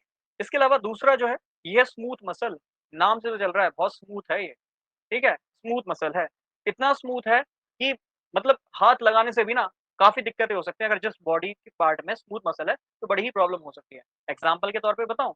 एग्ज़ाम्पल के तौर पे आइरिस, आँख का जो आगे वाला पार्ट है आइरिस, अगर आपसे छू के देखो तुरंत ही नमक सा लगने लगता है, अगर हाथ में नमक है, ऑब्वियस बात है पसीना हो रहा होता है, तो नमक सा लगने लगता है ना? पेन सा होता है, इरिटेशन होती है, ठीक है? क्यों? क्योंकि बहुत ही स्मूथ मसल है, कहाँ प्रेज़ेंट होती है? आँखों में, आइरिस वगैरह में ये देखने को मिलती है, ठीक है? इसके अलावा लंग्स कह लो, फेफड़े में आपने देखा होगा छोटी-छोटी सी मैं बोलूँ रेसे से निकले आते हैं, उसको हम एल्वियोल कहते हैं, उसमें भी ये मौजूद होता है, स्मूथ मसल इसे हम कहते हैं, ध्यान में रखना होता है। अगर ये वॉलंटरी है, तो ये इनवॉलंटरी है, मतलब ये स्वतः काम नहीं करेंगी, ठीक है? पूरी प्रॉपर फंक्शनिंग इसके लिए होगी, जैसे साँस लोगे तो ही लंग्स फूलेंगे, ठीक है? अपने आप नहीं फूल जाएँगे, तो ये चीज़ें ध्यान में रखनी है। तो इनवॉलंटरी ये देखने को मिलती है। तीसरी टाइप की जो मसल आती है, ये होती है कार्डियक मसल। कार्डियक, ये जो कार्डियक वर्ड होता है ना, बच्चों कार्डियक वर्ड मतलब ये हार्ट से ही जुड़ा है। कार्डियक कार्डियक जितनी भी चीज़ें होती हैं, समझ लो कार्डियक मतलब हार्ट ही है, ठीक है? वो वाला दिल नहीं, ऐसा वाला दिल नहीं, ठीक है ना? वो दिल जो धड़कता है, ठीक? तो हार्ट है, ठीक? तो कार्डियक का मतलब ही है ऐसी मसल जो कॉन्ट्रैक्शन करे या फिर रिलैक्सेशन करे, है ना? कॉन्ट्रैक्शन एंड रिलैक्सेशन, जैसे हार्ट है पंप करता है, तो एक बार कॉन्ट्रैक्शन होता है, सिकुड़ता है और एक बार फैलता है, सिकुड़ता है, फैलता है, सिकुड़ता है, फैलता है, ठीक है? इसे हम कहते हैं कार्डियक। अब मत कहना लंग्स भी सेम काम करता है, बट लंग्स ऑलरेडी मैं बता चुका हूँ स्मूथ मसल में आता है, ठीक है? और कार्डियक मसल है, तो कहीं न कहीं हार्ट से ही जुड़ी है, ठीक? ये चीज़ हमें ध्यान में रखनी है। इसके अलावा नेक्स्ट है नर्वस टिश्यू, जिसे हम कहते हैं तंत्रिका ऊतक, ठीक? और ये जो नर्वस टिश्यू होता है, ये जनरली आपको पता होगा कि नर्वस टिश्यू जो होता है कहीं न कहीं हमारे जो स्टिमुलाई होता है, स्टिमुलाई का मतलब अगर मैं हिंदी में बोलना चाहूँ, अगर अगर मुझे सीरियसली बोलूँ प्रॉपर वर्ड याद नहीं आ रहा, मैंने अपनी कॉपी में साइड नोट में कहीं लिखा भी नहीं है। तो स्टिमुला का मतलब बोलूँ, जैसे मान लो फॉर एग्ज़ाम्पल अगर कहीं पे बर्फ़ रखी है और मेरा हाथ गलती से उस बर्फ़ पे लग जाता है, मुझे तुरंत पता चलता है हाँ भाई ठंड सी लग गई हाथ पे, या फिर गरम तवे पे लग जाता है, तो तुरंत हमें पता चलता है हाँ भाई कुछ ना कुछ जो है यहाँ पे गरम है। दैट मीन्स तुरंत हमारी बॉडी रिफ्लेक्स एक्शन करती है, मतलब हाथ वहाँ से हटा लेगी, है ना? वो क्यों होगा? क्योंकि नर्वस टिश्यू हमारी बॉडी में मौजूद हैं, जो जनरेट करते हैं इलेक्ट्रिकल इम्पल्स, है ना? इलेक्ट्रिकल इम्पल्स, यही इलेक्ट्रिकल इम्पल्स आगे इन्फॉर्मेशन भेजती है, ठीक है? जिसको हम नर्व इम्पल्स भी बोलते हैं। नर्व इम्पल्स, और ये नर्व्स काफ़ी लोग चेक भी करते हैं, है ना? कि नर्व्स काम कर रही हैं कि नहीं, ठीक? और ये नर्वस टिश्यू है, मैंने भी बताया रिस्पॉन्ड करती हैं to stimuli, respond to stimuli, stimuli का मतलब ये होता है कि कहीं पे गरम है, कहीं पे ठंडा है, ठीक है? तो स्टिमुलाई हिंदी माध्यम वाले बच्चे इसको एक बार प्रॉपर देख लीजिएगा। स्टिमुलाई, स्टिमुलाई का मतलब ही होता है, आई थिंक इसको मैं संवेदन भी कह सकता हूँ, संवेदनशील भी कह सकता है ना? तुरंत भई ठंडा है, गरम है, पता चल रहा है, तो स्टिमुलाई, क्लियर? अब ये कहाँ-कहाँ मौजूद होती हैं, ये भी ध्यान में रखना। तो ये सिंपल सा क्वेश्चन बनता है कि ये ब्रेन में मौजूद होती हैं, स्पाइनल कॉर्ड में, ठीक है? स्पाइनल कॉर्ड में मौजूद होती है और जितनी भी नर्व्स होती हैं, वहाँ मौजूद होती हैं, ठीक है? अच्छा, एक चित्र आपको याद है, हमारे बचपन में हमें टीचर्स जनरली दिया करते थे, ये वाला, बना दो भई, ये वाला फिगर बना दो, याद है कुछ? ऐसे, ऐसे, क्या है ये?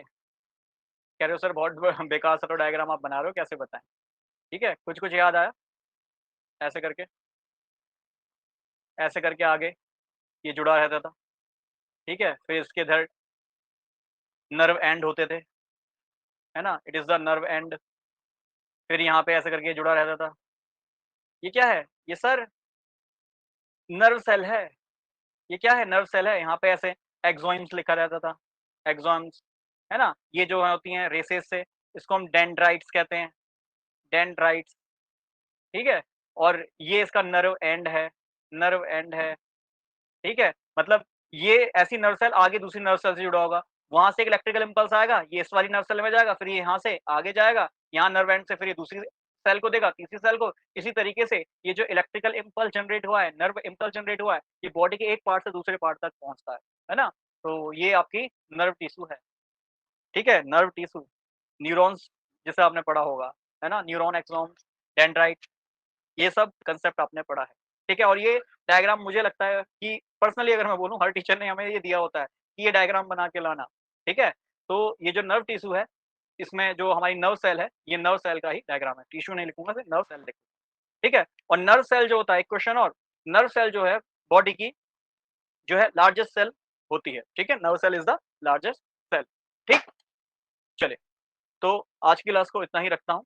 इसके बाद मैंने आपको बोला है अगली क्लास में अगला कांसेप्ट लेके आऊँगा। 4 या 5 क्लास में जितनी भी क्लास लगती है, बायो पूरा ही कंप्लीट कर लेंगे। जितने भी हमारे कॉम्पिटिटिव एग्ज़ाम आते हैं, सभी में इम्पोर्टेंट होगा, ठीक है? और पसंद आता है तो आप सभी जानते हैं भाई बार-बार मैं क्या इस बात को बोलूँ, ठीक है? लाइक, शेयर, सब्सक्राइब को ज़रूर कराइएगा। इतना ही क्लास को रखता हूँ। Bye bye and take care.